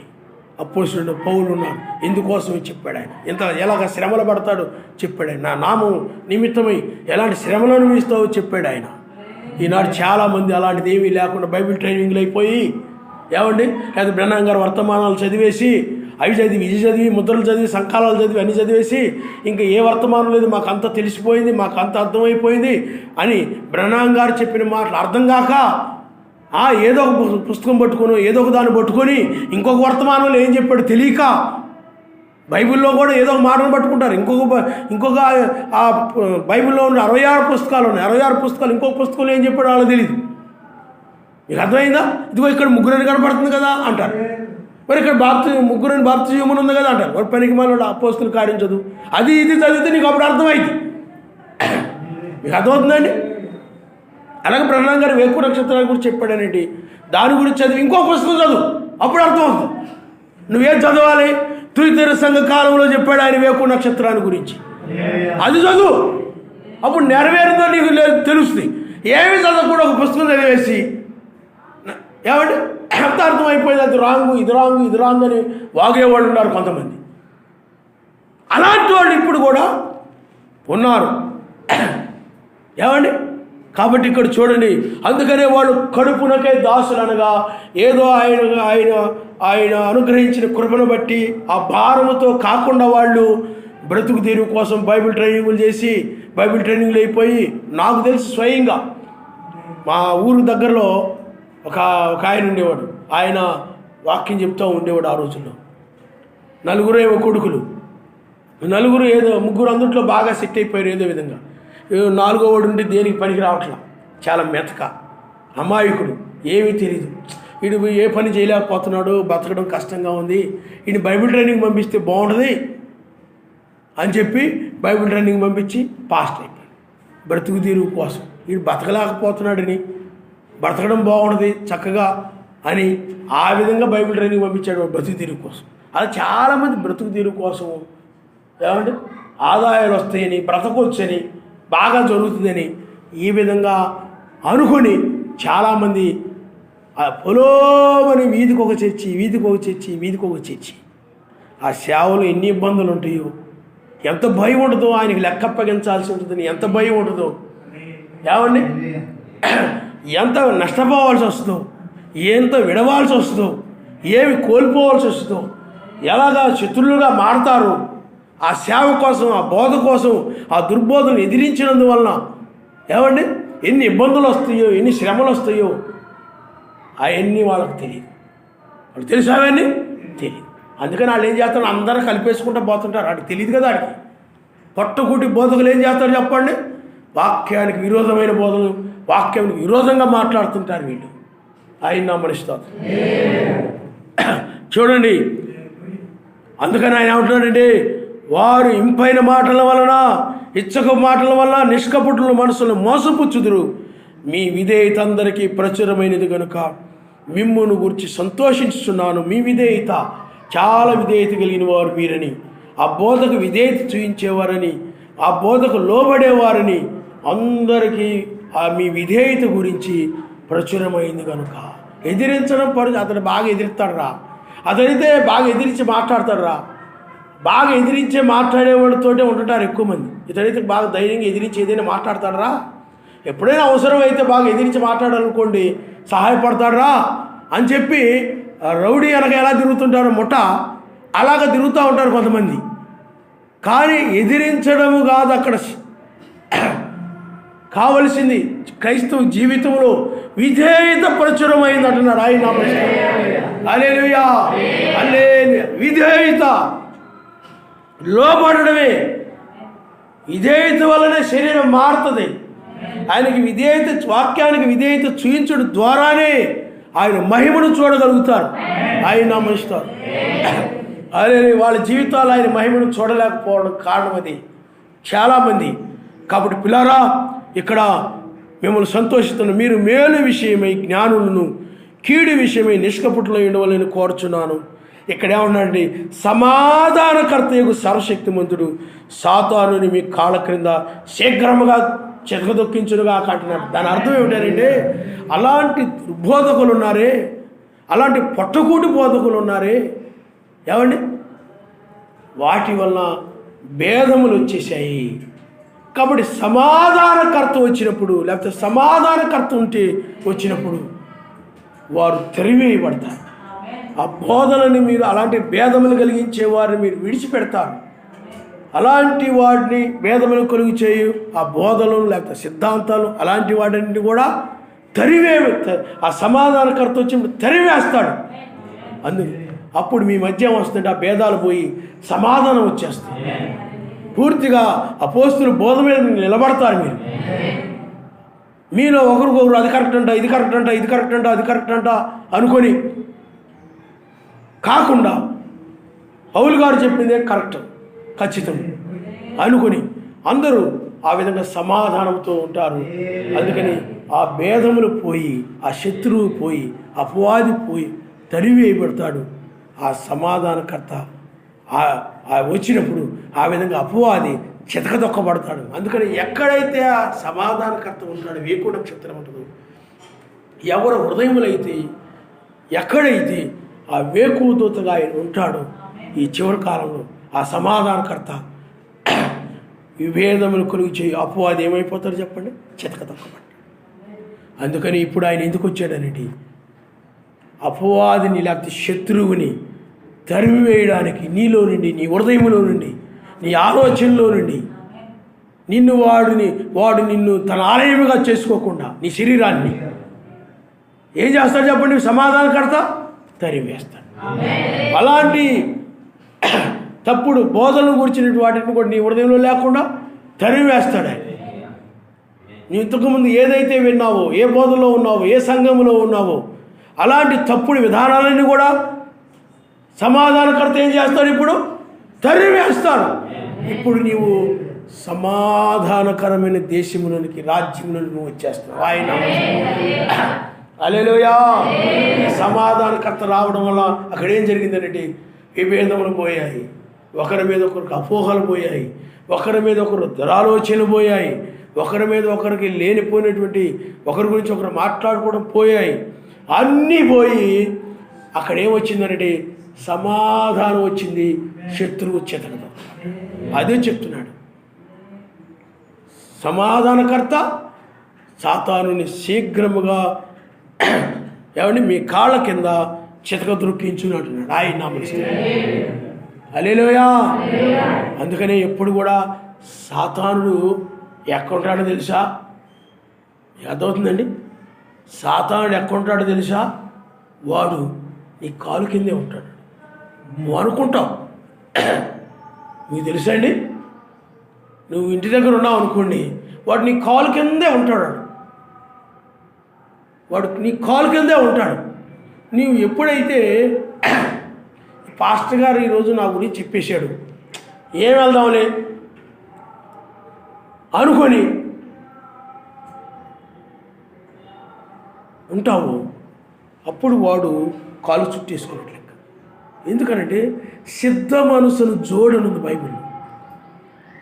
నిన్ను ఆయన ఎక్కడికి రమ్మంటే ఏది చెప్తే దాన్ని చేయడానికి సిద్ధంగా ఉండేవారిని ఏమంటారంటే ఆ సిద్ధ మనసు కలిగిన వారిని, ఆ జోడు కలిగి ఉన్నారని అర్థం. సైనికుడు కూడా ఆ యొక్క జోడును ఎప్పుడు వేసుకొని ఉంటాడు. ఎప్పుడు యుద్ధానికి రమ్మన్నా ఏ టైంలో ఎప్పుడు యుద్ధం వస్తుందో, ఏ టైంలో ఎప్పుడు శత్రువు వస్తాడో తెలియదు, ఎప్పుడు ఏ దేశంలో ఎప్పుడు ఎవరు వస్తారో తెలియదు. ఆ సమయంలో అకస్మాత్తుగా అన్ఎక్స్పెక్టెడ్గా యుద్ధానికి వెళ్ళాలంటే ఆ చెప్పులు సిద్ధముగా ఉండాలి. నీవు కూడా సిద్ధముగా ఉండాలి. ఎప్పుడు కూడా ఎప్పుడు ప్రార్థనకు రమ్మంటారో తెలియదు, ఎప్పుడు మీటింగుల గురించి బయలుపరుస్తాడో తెలియదు. మీకు అర్థమవుతుందండి? సిద్ధముగా ఉండి సైనికుడు ఎలా ఉంటాడు, నీవు కూడా సిద్ధంగా ఉంటావు. అందుకనే కొంతమంది అన్నారు, మీరు రండి అని ఆయన పిలిచినప్పుడు మీరు గమనించండి, మేము ఇప్పుడు వివాహం చేసుకున్నాం కాబట్టి మేము రాలేమన్నారు. కొంతమంది మేము ఏమన్నారంటే ఇప్పుడే మేము ఆ ఎద్దులు కొనుక్కున్నాం, అరకు కొనుక్కున్నాం, ఇప్పుడే పొలాల్లో వర్షాలు పడ్డాయి, ఇప్పుడు ధాన్యం వేయడానికి మేము వెళుతున్నాం, ఇప్పుడు రావున్నారు. ఈ సమయంలో పిలిస్తే ఎలా కుదురుద్దండి? ఈ సమయంలో ఎవడొస్తాడని, ఈ సీజన్ నీకు తెలీదా, పంటలు వేసుకునే సమయం నీకు తెలీదా, అలా మాట్లాడారు తప్ప రాలేదు. నిజంగా వాళ్ళు సిద్ధ మనసు కలిగి ఉన్నారు అనుకోండి, అరకు అక్కడ వదిలిపెట్టి వచ్చేస్తారు. ఆయన హల్లెలూయా, హల్లెలూయా. మీకు అర్థమైందా?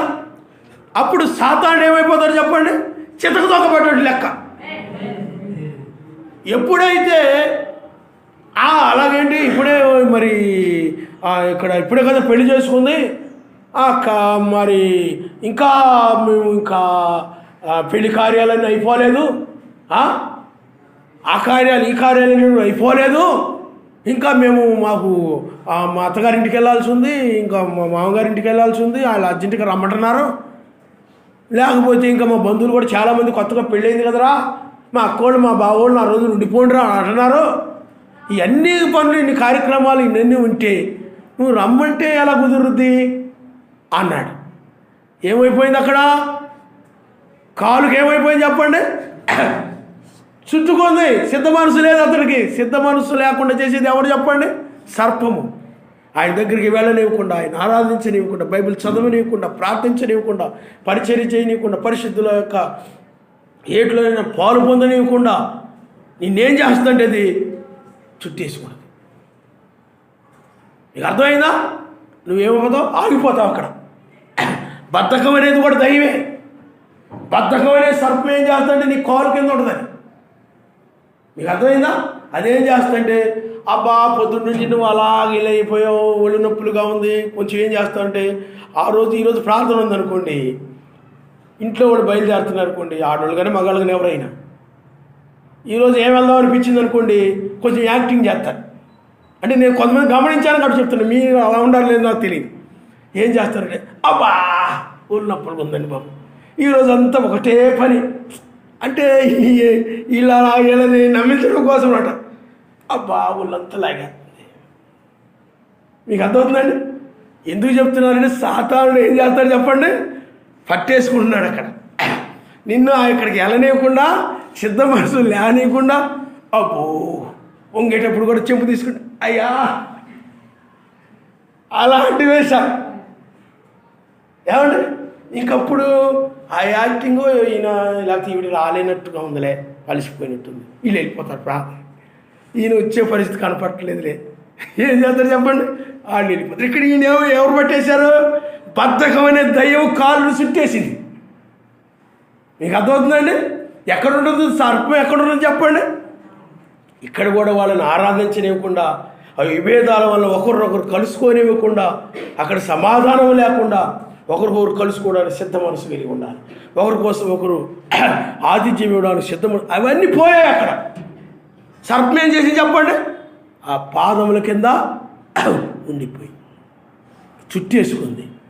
చితక దొక్కడం అనగా ఎప్పుడైతే నువ్వు ఆ బద్ధకాన్ని వదిలేస్తావో అప్పుడు నువ్వు వెళ్ళి ఆరాధిస్తావు, అది చితక దొక్కబడినట్లే. ఆయన నామనిస్తావు. హల్లెలూయా. అందువల్ల నువ్వు ఎప్పుడు సిద్ధంగా ఉన్నావంటే వాడు చితక దొక్కబడతా ఉంటాయి నీ పాదాల కింద. వాడు గుణలక్షణం ఒక్కోటి చచ్చిపోతూ ఉంటుంది వాళ్ళు నీ పాదాల కింద. సిద్ధ మనసు అనే దాని ద్వారా వాడు చంపబడతాడు. సిద్ధ మనసు లేకుండా చేసేది ఎవడు చెప్పండి? సాతాను. ఆడ చుట్టేసుకునేటప్పుడు నీకు సిద్ధ మనసు ఉంటుంది, వెళ్ళాలనే మనసు ఉంటుంది. ఇంకంతేకాకుండా మంచం మీద కూర్చొని బాగా యాక్టింగ్ ఎలా చేస్తారంటే, అది ఇవ్వే ఇది ఇవ్వే, నేను లేవలేకపోతున్న పొద్దు నుండి అలసిపోయాను. ఏమండి ఒక దాసీలాగా చూస్తాం నీ భార్య అంటే దాసీ కాదు, నీ శరీరంలో ఒక భాగం. ఆయన నమస్కారం. హల్లెలూయా. అప్పుడు ఇలాగే యాక్టింగ్ చేసేవాళ్ళు ఉన్నారు చాలామంది. అబ్బా ఇదంతా కూడా దయ్యం, అది నిన్ను రానివ్వకుండా, నిన్ను ఆరాధించనివ్వకుండా ఆ విధంగా చేస్తా. ఇదొక్కటే కాదు, చాలా రకాలుగా. ఇందాక అదే నేను చెప్పాను, పెళ్ళి అయిపోతే ఏమన్నాడు చెప్పండి? సిద్ధ మనసు లేదు. పెళ్ళి అయిపోయింది కదా, దయ్యం అదే పట్టేసింది, చుట్టేసింది. సిద్ధ మనసు లేదు వాళ్ళకి. ఆయన ఆరాధించాలని సిద్ధ మనసు లేదు. ఇలా చాలామంది ఉంటారు. కాబట్టి ఈ సమాధానకర్త వచ్చినప్పుడు ఏం జరుగుతుంది చెప్పండి? సర్పము చితక దొక్కబడుతుందండి. ఇంకా ఆయన రాజ్యం కోసం, ఆ సమాధానం కోసము సిద్ధంగా ఉంటాడు. ఆయన మనుషులు ఆయన వాక్యం పాటించడం, పరిచయం చేయడం, ఆతిథ్యం చేయడం, ప్రార్థించడం, బైబిల్ చదవడం, ఆయన లేఖనానుసారంగా ఉండడానికి ప్రతి దానికి కూడా ఎంత దూరమైనా, ఎన్ని మైళ్ళైనా సరే సిద్ధముగా ఉంటాడు ఆయన ఆరాధించడానికి. ఆయన మనుషులు హల్లెలూయా. ఎండనడు, వర్షం అనడు, గాలి అనడు, ఏ ఒళ్ళు నొప్పులు అనడు, ఏమి అనడు. బాగా లేకపోయినా, నీరసంగా ఉన్నా సరే వచ్చేస్తూ ఉంటాడు. ఏది కూడా చుట్టేది కాదండి, చితక దొక్కబడతా ఉంటాడు సాతాను. సమాధానకర్త ఈ చివరి కాలంలో, ఈ తెల్లవారుజామున వచ్చినప్పుడు వాడు ఏమైపోతాడు చెప్పండి? చితక దొక్కబడతాడు. ఇక నీకు ఏ ఆటంకము, అభ్యంతరం వాడు కలుగు చేయకుండా, నీ ఎక్కడ కూడా ఆపకుండా వాక్యం నెరవేర్చడం ద్వారా ఏమొస్తుంది? సమాధానకర్తగా ఇప్పుడు వేకువ నక్షత్రముగా వచ్చాడు ఆయన. ఏమైపో చెప్పండి? వాడు చితక దొక్క. అందువల్ల నీ పాదాల కింద వాడు ఏమైపోవాలి చెప్పండి? ఆ సిద్ధ మనస్సు అనేటువంటి దాని కింద వాడు చితక దొక్కబడాలి. అంత దూరమా? ఇప్పుడే కదా వచ్చింది. ఏమండి నువ్వు ఎంతసేపు వచ్చావు, ఎంతసేపు అనేది కాదు. నువ్వు అప్పుడే వచ్చిన వెంటనే తటకడ రెడీ ప్రార్థనకి ఆయన నమ్మనిస్తాడు. హల్లెలూయా. కొంతమంది లోక పనుల కంటే బద్ధకం ఉండదు, కానీ ప్రార్థన అనేటప్పటికీ పెద్ద విలువైంది కనపడదానికి బద్ధకం వచ్చేది. ఇదంతా కూడా సర్పం యొక్క పనిది. నీ కాళ్ళ కిందే ఉండేవాడు ఏం చేస్తాడు? నిన్ను ఆపు చేస్తూ ఉంటాడు, నీ మనసును ఆపు చేస్తాడు. వాడు వెళ్ళనివ్వకుండా, ఆరాధించనివ్వకుండా, ప్రార్థించనివ్వకుండా చేస్తూ ఉంటాడు. కాబట్టి పిల్లరా, ఈ సమాధానకర్త వేకువ నక్షత్రం వచ్చినప్పుడు ఏమైపోతుంది చెప్పండి? ఆ బద్ధకమనే శత్రువు, ఏమండి సాకులు చెప్పే శత్రువు, వాళ్ళు కూడా ఏం చేశారు చెప్పండి? సాకులు చెప్పారు. ఏదో ఒక సాకు చెప్పి తప్పించుకున్నారు, రాలేదు వాళ్ళు. అవన్నీ కూడా నీలో పోతాయి. అన్నీ కూడా, ఇదిగో నేను వివాహం చేసుకున్నాను, నేను రాలేను, ఇదిగో ఎద్దులు కొన్నాను, నేను రాలేను. ఏమీ అలాంటిది ఏమీ లేకుండా ఆయన మాటని మొదటగా నువ్వు ప్రేమిస్తూ ఉంటావు, ఆయన నమ్మిస్తావు. హల్లెలూయా, హల్లెలూయా. కాబట్టి సమాధానకర్తకు సర్వశక్తిమంతుడు ఆయన. పిల్లారా, చితకద్రొక్కబడే సమయం ఇది. వాడు నీ పాదముల కిందే ఉన్నాడు. వాడు ఇప్పుడు చితకద్రొక్కబడతాడు. వాడు నిన్ను ఎల్లనీయకుండా అడ్డుపడతా ఉంటాడు నీ పాదముల కింద ఉండి. వాడిని బద్ధకం అనే దాన్ని ఇదిలించుకొని నువ్వు వచ్చేస్తూ ఉంటావు. లోక పనులు ఉన్నాయి కదా, ఆ పనులు ఉన్నాయి, ఈ పనులు ఉన్నాయి కదా, ఏం వెళ్తావులే అని వాడు ఆలోచనిస్తాడు. సాతాను ఏం ప్రార్థన చేసుకుంటావులే ఆలోచనిస్తాడు వాడు. అది సర్పమే. వెంటనే నువ్వు దాన్ని ఇదిలించేస్తావు, తొక్కేస్తావు, ఆరాధనకు వచ్చేస్తావు. ఆయన హల్లెలూయా, హల్లెలూయా. కాబట్టి పిల్లారా, ఆ తర్వాత మరలా మనము చూడండి 1వ దశలో రాసిన పత్రిక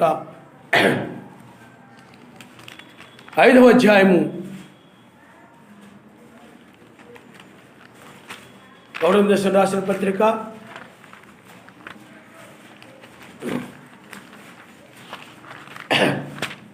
5వ అధ్యాయము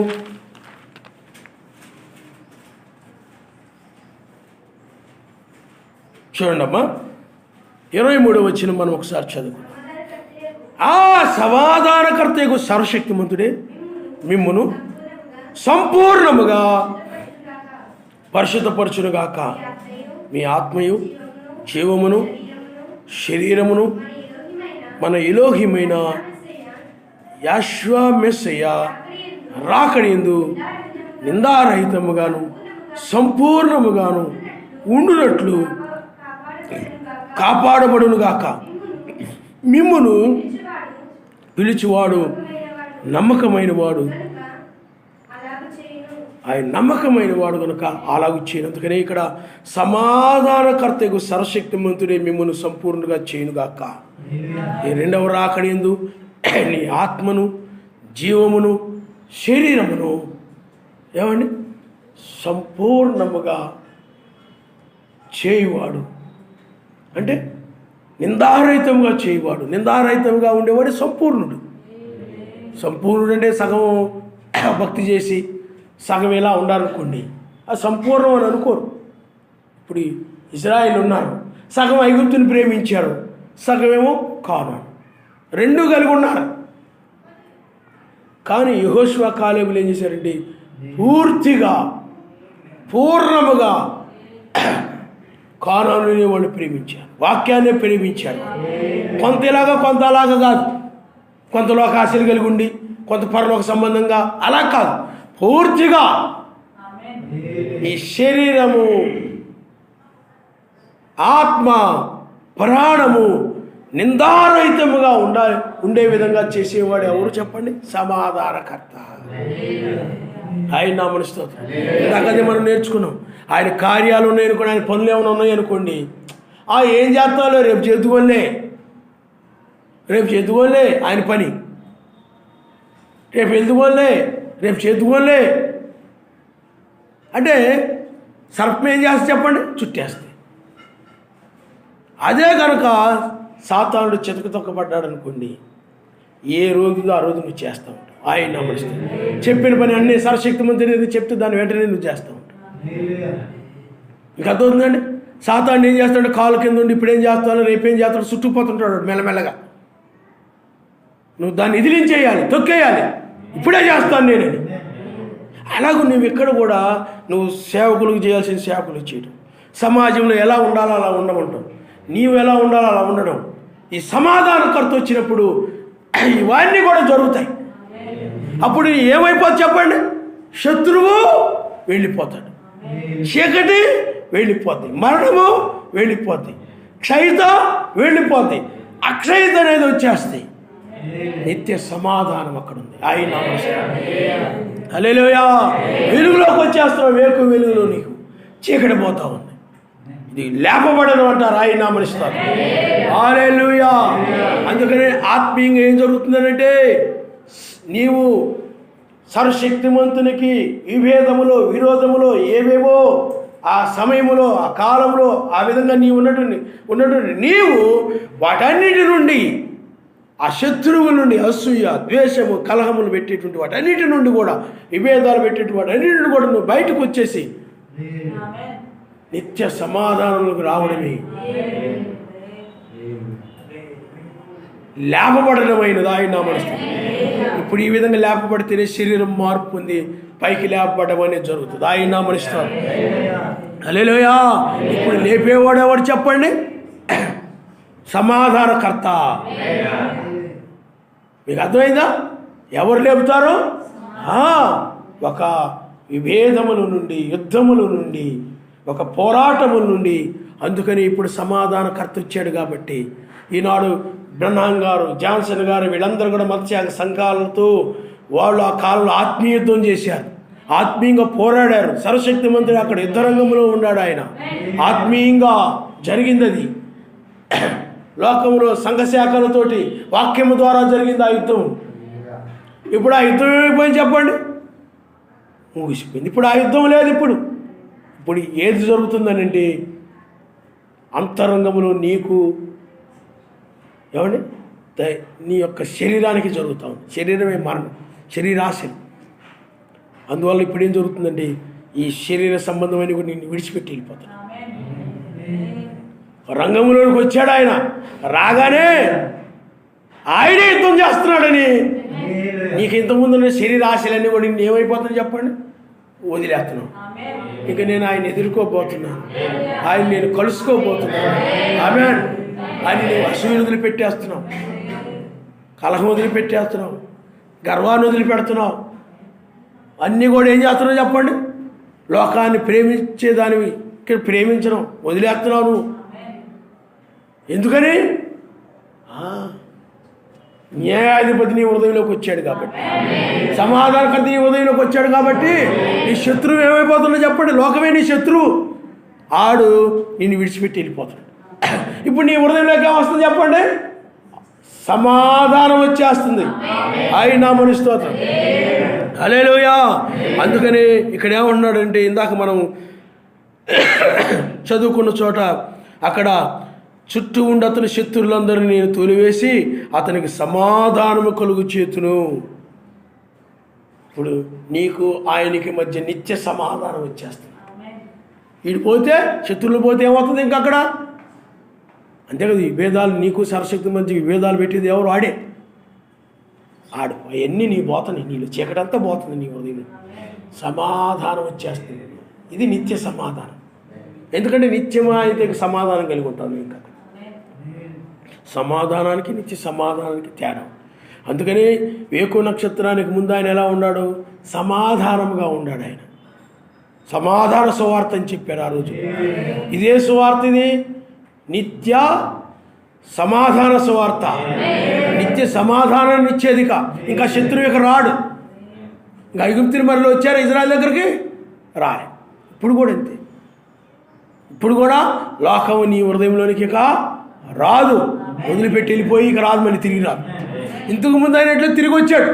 మరి పెంతెకోస్తు పండుగ దినాన వాళ్ళందరికీ లోకం పోయింది, బయటికి పోయింది. మరలా తిరిగి వచ్చేసాడు వాళ్ళలోకి. మీకు అర్థమైందా?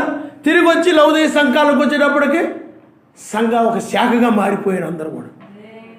అందుకని నిత్య సమాధానం అని అంటే ఇంకా తిరిగి వాడికి అవకాశం ఇవ్వవు. నువ్వు ఇక వాడికి రాడు. నువ్వు ఎత్తబడతావు, వాడు లోకం నాశనం చేయబడుతుంది. ఐగుప్తులు నాశనం చేయబడినట్టే లోకం నాశనం చేయబడుతుంది. కాబట్టి పిల్లారా, మీరు ఆలోచన చేయండి. సమాధానకర్త వలన నీవిప్పుడు ఏం చేస్తావు చెప్పండి? సమాధానం అంటే నిందారహితంగా ఉండడం. అంటే సమాధానం కలిగి ఉంటే నువ్వు నిందారహితంగా ఉన్నట్టే లెక్క. అంతే కదా. మరి ఇప్పుడు సర్వశక్తిమంతుడు నీకు మధ్య సమాధానం ఉందంటే నిందారహితంగా ఉన్నట్టే. నువ్వు ఆయన విషయంలో దోషిగా ఉన్నప్పుడే, నిందితుడుగా ఉన్నప్పుడే సర్వశక్తిమంతుడు ఏమవుతాడు చెప్పండి? నీకు ఆయన విరోధంగా ఉన్నట్టు లెక్క. కాబట్టి ఇప్పుడు నువ్వు సమాధానంగా ఎప్పుడైతే కలుగుంటున్నావో అప్పుడు నువ్వు నిందారహితంగా ఉన్నట్టు లెక్క. కాబట్టి సమాధానకర్త ఇప్పుడు ఎందుకు వచ్చాడనేంటి? నీ యొక్క శరీరమును, జీవమును, ఆత్మను నిందారహితంగా చేయడానికి ఆయన సంపూర్ణంగా అవుతున్నావు. ఆయన హల్లెలూయా. హల్లెలూయా. అందువల్ల ఈ రాకడ అందుకనే సమాధానకర్తగా వచ్చాడు ఆయన, నేను లేపుకొని వెళ్ళడానికి, పైకి తీసుకొని వెళ్ళడానికి. మన దగ్గరికి ఎలా వచ్చాడో సమాధానకర్తగా వచ్చాడు. మనం పైకి వెళ్ళిపోయిన తర్వాత ఆయన ఎలా ఉంటాడంటే లోకానికి ఆయన విరోధకర్తగా ఉంటాడు ఆయన. అందుకని ఏలియా ఆరోహణమైన తర్వాత యెజెబెల్ దగ్గరికి వెళ్ళేటప్పుడు ఎలా వెళ్ళాడనంటే విరోధముగా వెళ్ళాడు. అయ్యా సమాధానంగా వస్తున్నావా అని అడుగుతున్నారు యెజెబెలుకు సంబంధించినడు. అతను ఏమంటున్నాడండి, పనికిమాలినోళ్ళారా మీకు సమాధానం ఏంటి? యెజెబెలు యొక్క పాపములు చాలా భయంకరమైపోయి ఉండగా సమాధానం ఏంటిరా, నాశనం చేయడం తప్ప అన్నాడు ఆయన. ఇప్పుడు కూడా మనం ఎత్తబడిన తర్వాత భూమి మీద సమాధానం ఉండదు, చాలా భయంకరంగా ఉండబోతుంది పరిస్థితి, ఉగ్రత. ఆయన సమాధానంగా ఉండడు, విరోధంగా వ్యవహరిస్తాడు లోకంతో, ఇంకా శత్రువుగా వ్యవహరిస్తాడు ఆయన, భయంకరంగా వ్యవహరిస్తాడు ఆయన. నాశనమే, శ్రమనే ఒక్క యూదులకు తప్ప. యెజెబెలుని ఎలాగైతే సంహరించాడో, నాశనం చేశాడో, సంహారదూత రంగం మీదకి వస్తాడు. సంహారదూతగా ఏమండి చాలా భయంకరమైన పరిస్థితి భూమి మీదకి రాబోతూ ఉంది. అందుకనే ఇప్పుడు సమాధానముగా సమాధానకర్త నీకు సమాధానం కలుగు చేయడం కోసము వచ్చాడు, ఆయన నామనిస్తాడు. అందుకని ఏలియా దగ్గర కూడా ఆయన వచ్చినప్పుడే, సమాధానకర్త వచ్చినప్పుడు ఏమైపోయాడంటే సమాధానంలోనికి వెళ్ళిపోయాడు, ఆయన నామనిస్తాడు. ఇంకా అంటే ఒక విధంగా చెప్పాలనంటే యుద్ధమును ముగిసింది, యెజెబెలుతో యుద్ధము అవన్నీ ముగిసిపోయాయి. ఇంకా అతడు ఎక్కడికి వెళ్ళిపోయాడు? సమాధానంలోనికి వెళ్ళిపోయాడు, ఆయన నామనిస్తాడు. సమాధానం కలిగిన ప్రాంతంలోనికి వెళ్ళాడు, సమాధానం కలిగిన దేశంలోకి వెళ్ళాడు, సమాధానం కలిగినటువంటి ఆ భూమి మీదకి వెళ్ళాడు, ఆయన నామనిస్తాడు. హల్లెలూయా, హల్లెలూయా. కాబట్టి పిల్లారా ఆలోచన చేయండి, ఇప్పుడు మనల్ని లేపడానికి ఆయన ఎక్కడి నుండి? ఈ యుద్ధముల నుండి, ఈ భయంకరమైన పరిస్థితుల నుండి. ఏమండి ఎందుకు యుద్ధాలు ఎందుకు జరుగుతున్నాయి? భోగేచ్ఛలను బట్టి ఉంది బైబిల్. ఒకరికొకరు, ఒక దేశానికి ఒక దేశం, ఒక దేశానికి ఒక దేశం వైరాలు కలగడానికి కారణం ఏంటంటే భోగేచ్ఛలే అని. చూడండి మీరు ఒకసారి యాకోబు రాసిన పత్రిక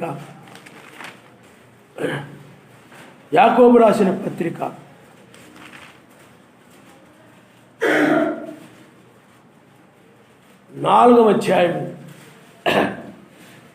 మీలో యుద్ధములను పోరాటములను దేని నుండి కలుగుచున్నవి?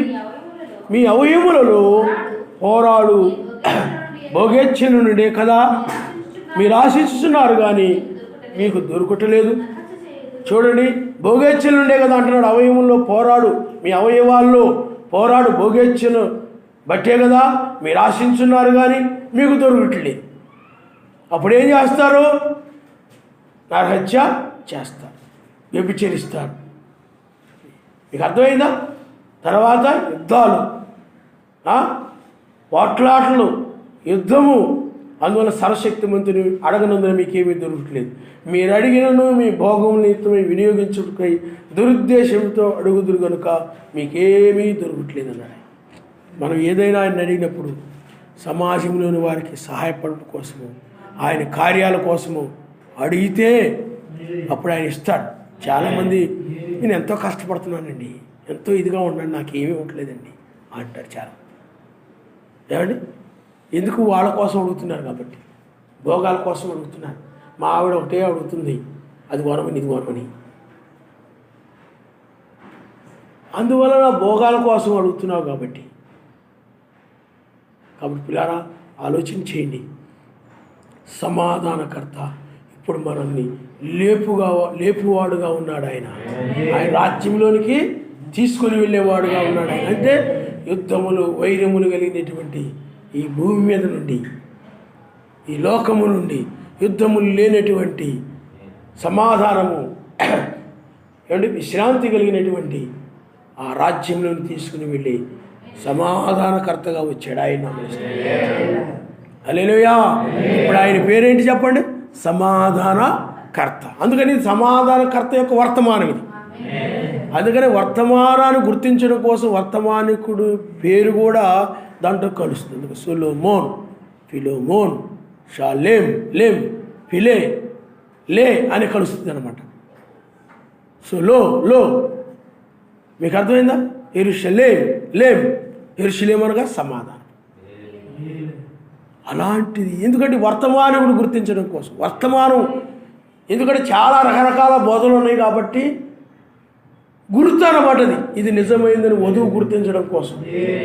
కానువారు నిజమైన వర్తమానకుడు ఈయన, నేను ఏర్పరచుకున్న ఆయన ఈయన, నిన్ను నా దగ్గర తీసుకొని నా దగ్గర రావడానికి నీవు ఈ వర్తమానం ద్వారా నువ్వు వస్తావు అని ఒక ప్రత్యేకంగా ఆ యొక్క సమాధాన వర్తమానం అని ఒక ఆనవాళ్ళను పెట్టాడు. ఆయన పేరు అలాగా కలిసేలాగా, రాజ్యంలో కలుస్తుంది, సమాధానంలో కలిసేలాగా, సొలొమోన్లో కలిసేలాగా, ఆ సమాధానం అనే దానిలో కలిసేలాగా పెట్టాడు.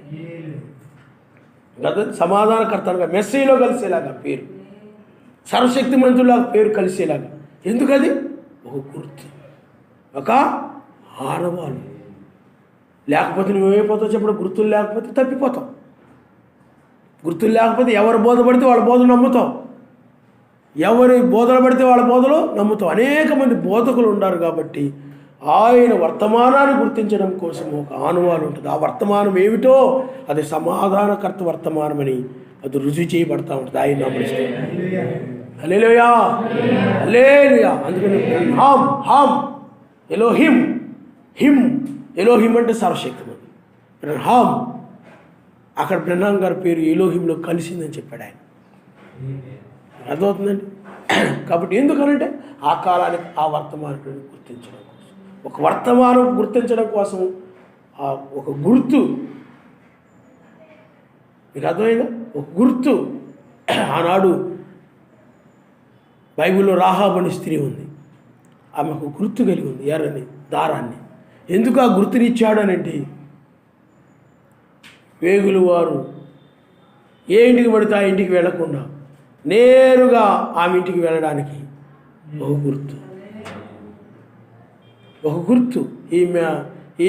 ఈమెతో ఆయన వాగ్దానం చేశాడు, ప్రమాణం చేశాడని గుర్తు, వాగ్దాన సంబంధుడని గుర్తు. అందుకని ఇప్పుడు కూడా మనము ఇది నీకు చేయబడిన వాగ్దానం నెరవేర్చబడతా ఉంది, నీకోసం ఈ వాగ్దానము నీకోసం నెరవేర్చబడతా ఉంది అనే దానికి ఒక గుర్తు అన్నమాట. ఆయన అది సూచనలు అంటారు. వాటిని ఏమంటారు చెప్పండి? సూచన. మోషేకు కూడా 2 సూచనలు ఇచ్చాడు ఆయన.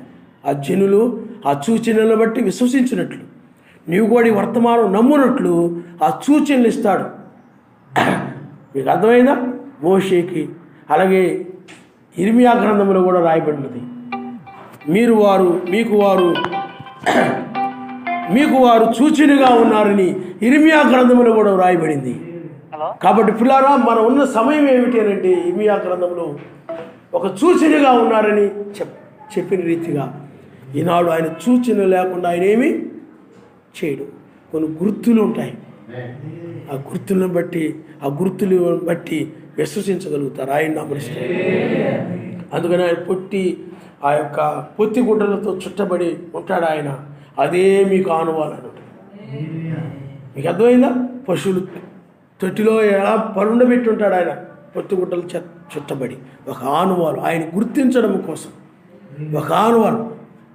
మీ ఆయన ఉంటాడు, ఏమండి పరమగీతంలో ఉంటుంది అనుకోండి, మీ ఆయన ఉంటాడు, ఏదో బజార్కి వెళ్ళాడు, ఎంతసేపుడికి రాలేదు.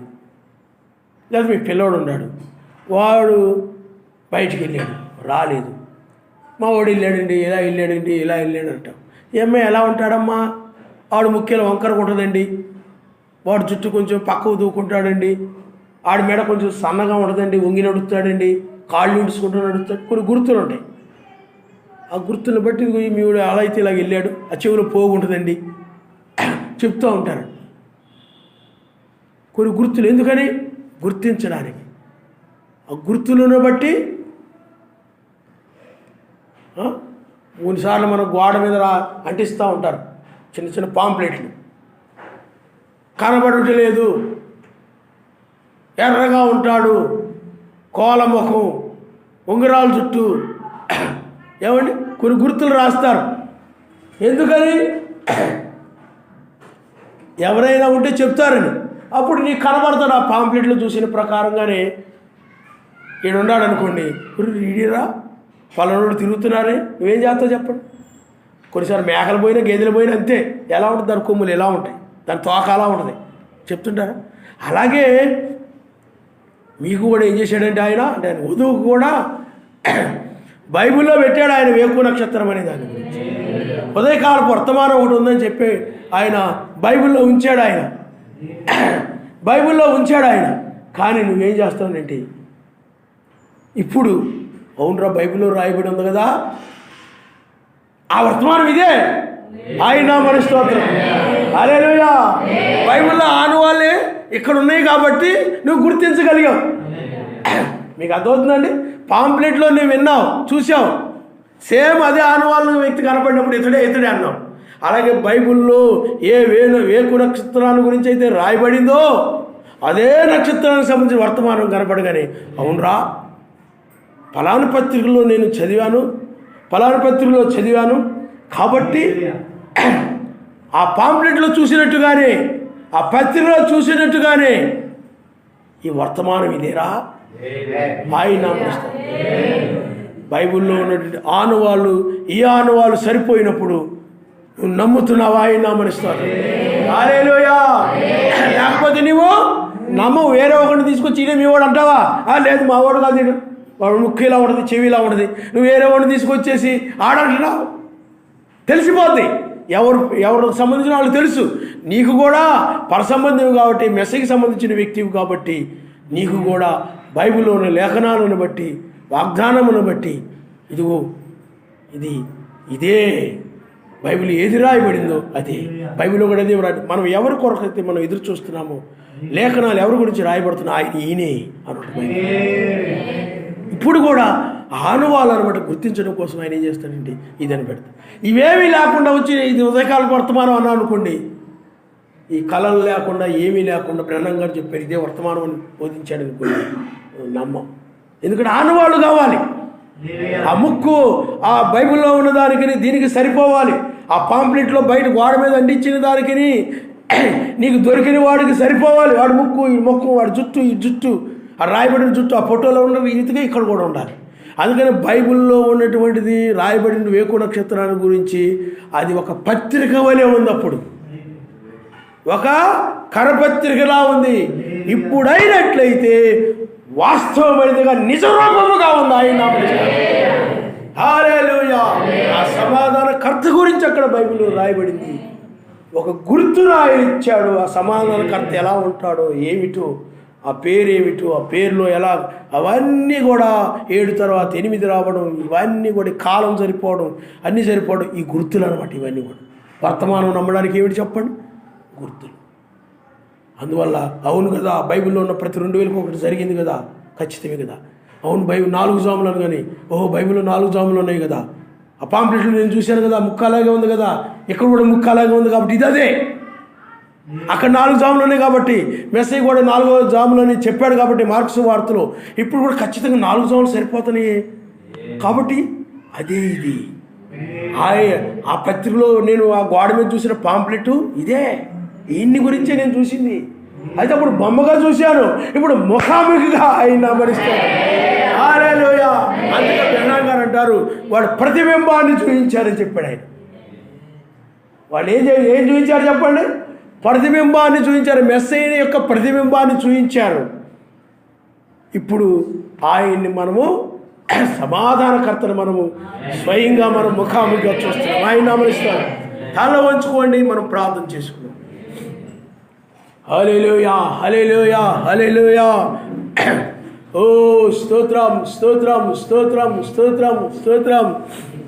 హల్లెలూయా, హల్లెలూయా, హల్లెలూయా, హల్లెలూయా. ఒక ప్రతిబింబాన్ని ఇప్పుడైతే ప్రధాన నక్షత్రాన్ని ముఖాముఖిగా సమాధానకర్త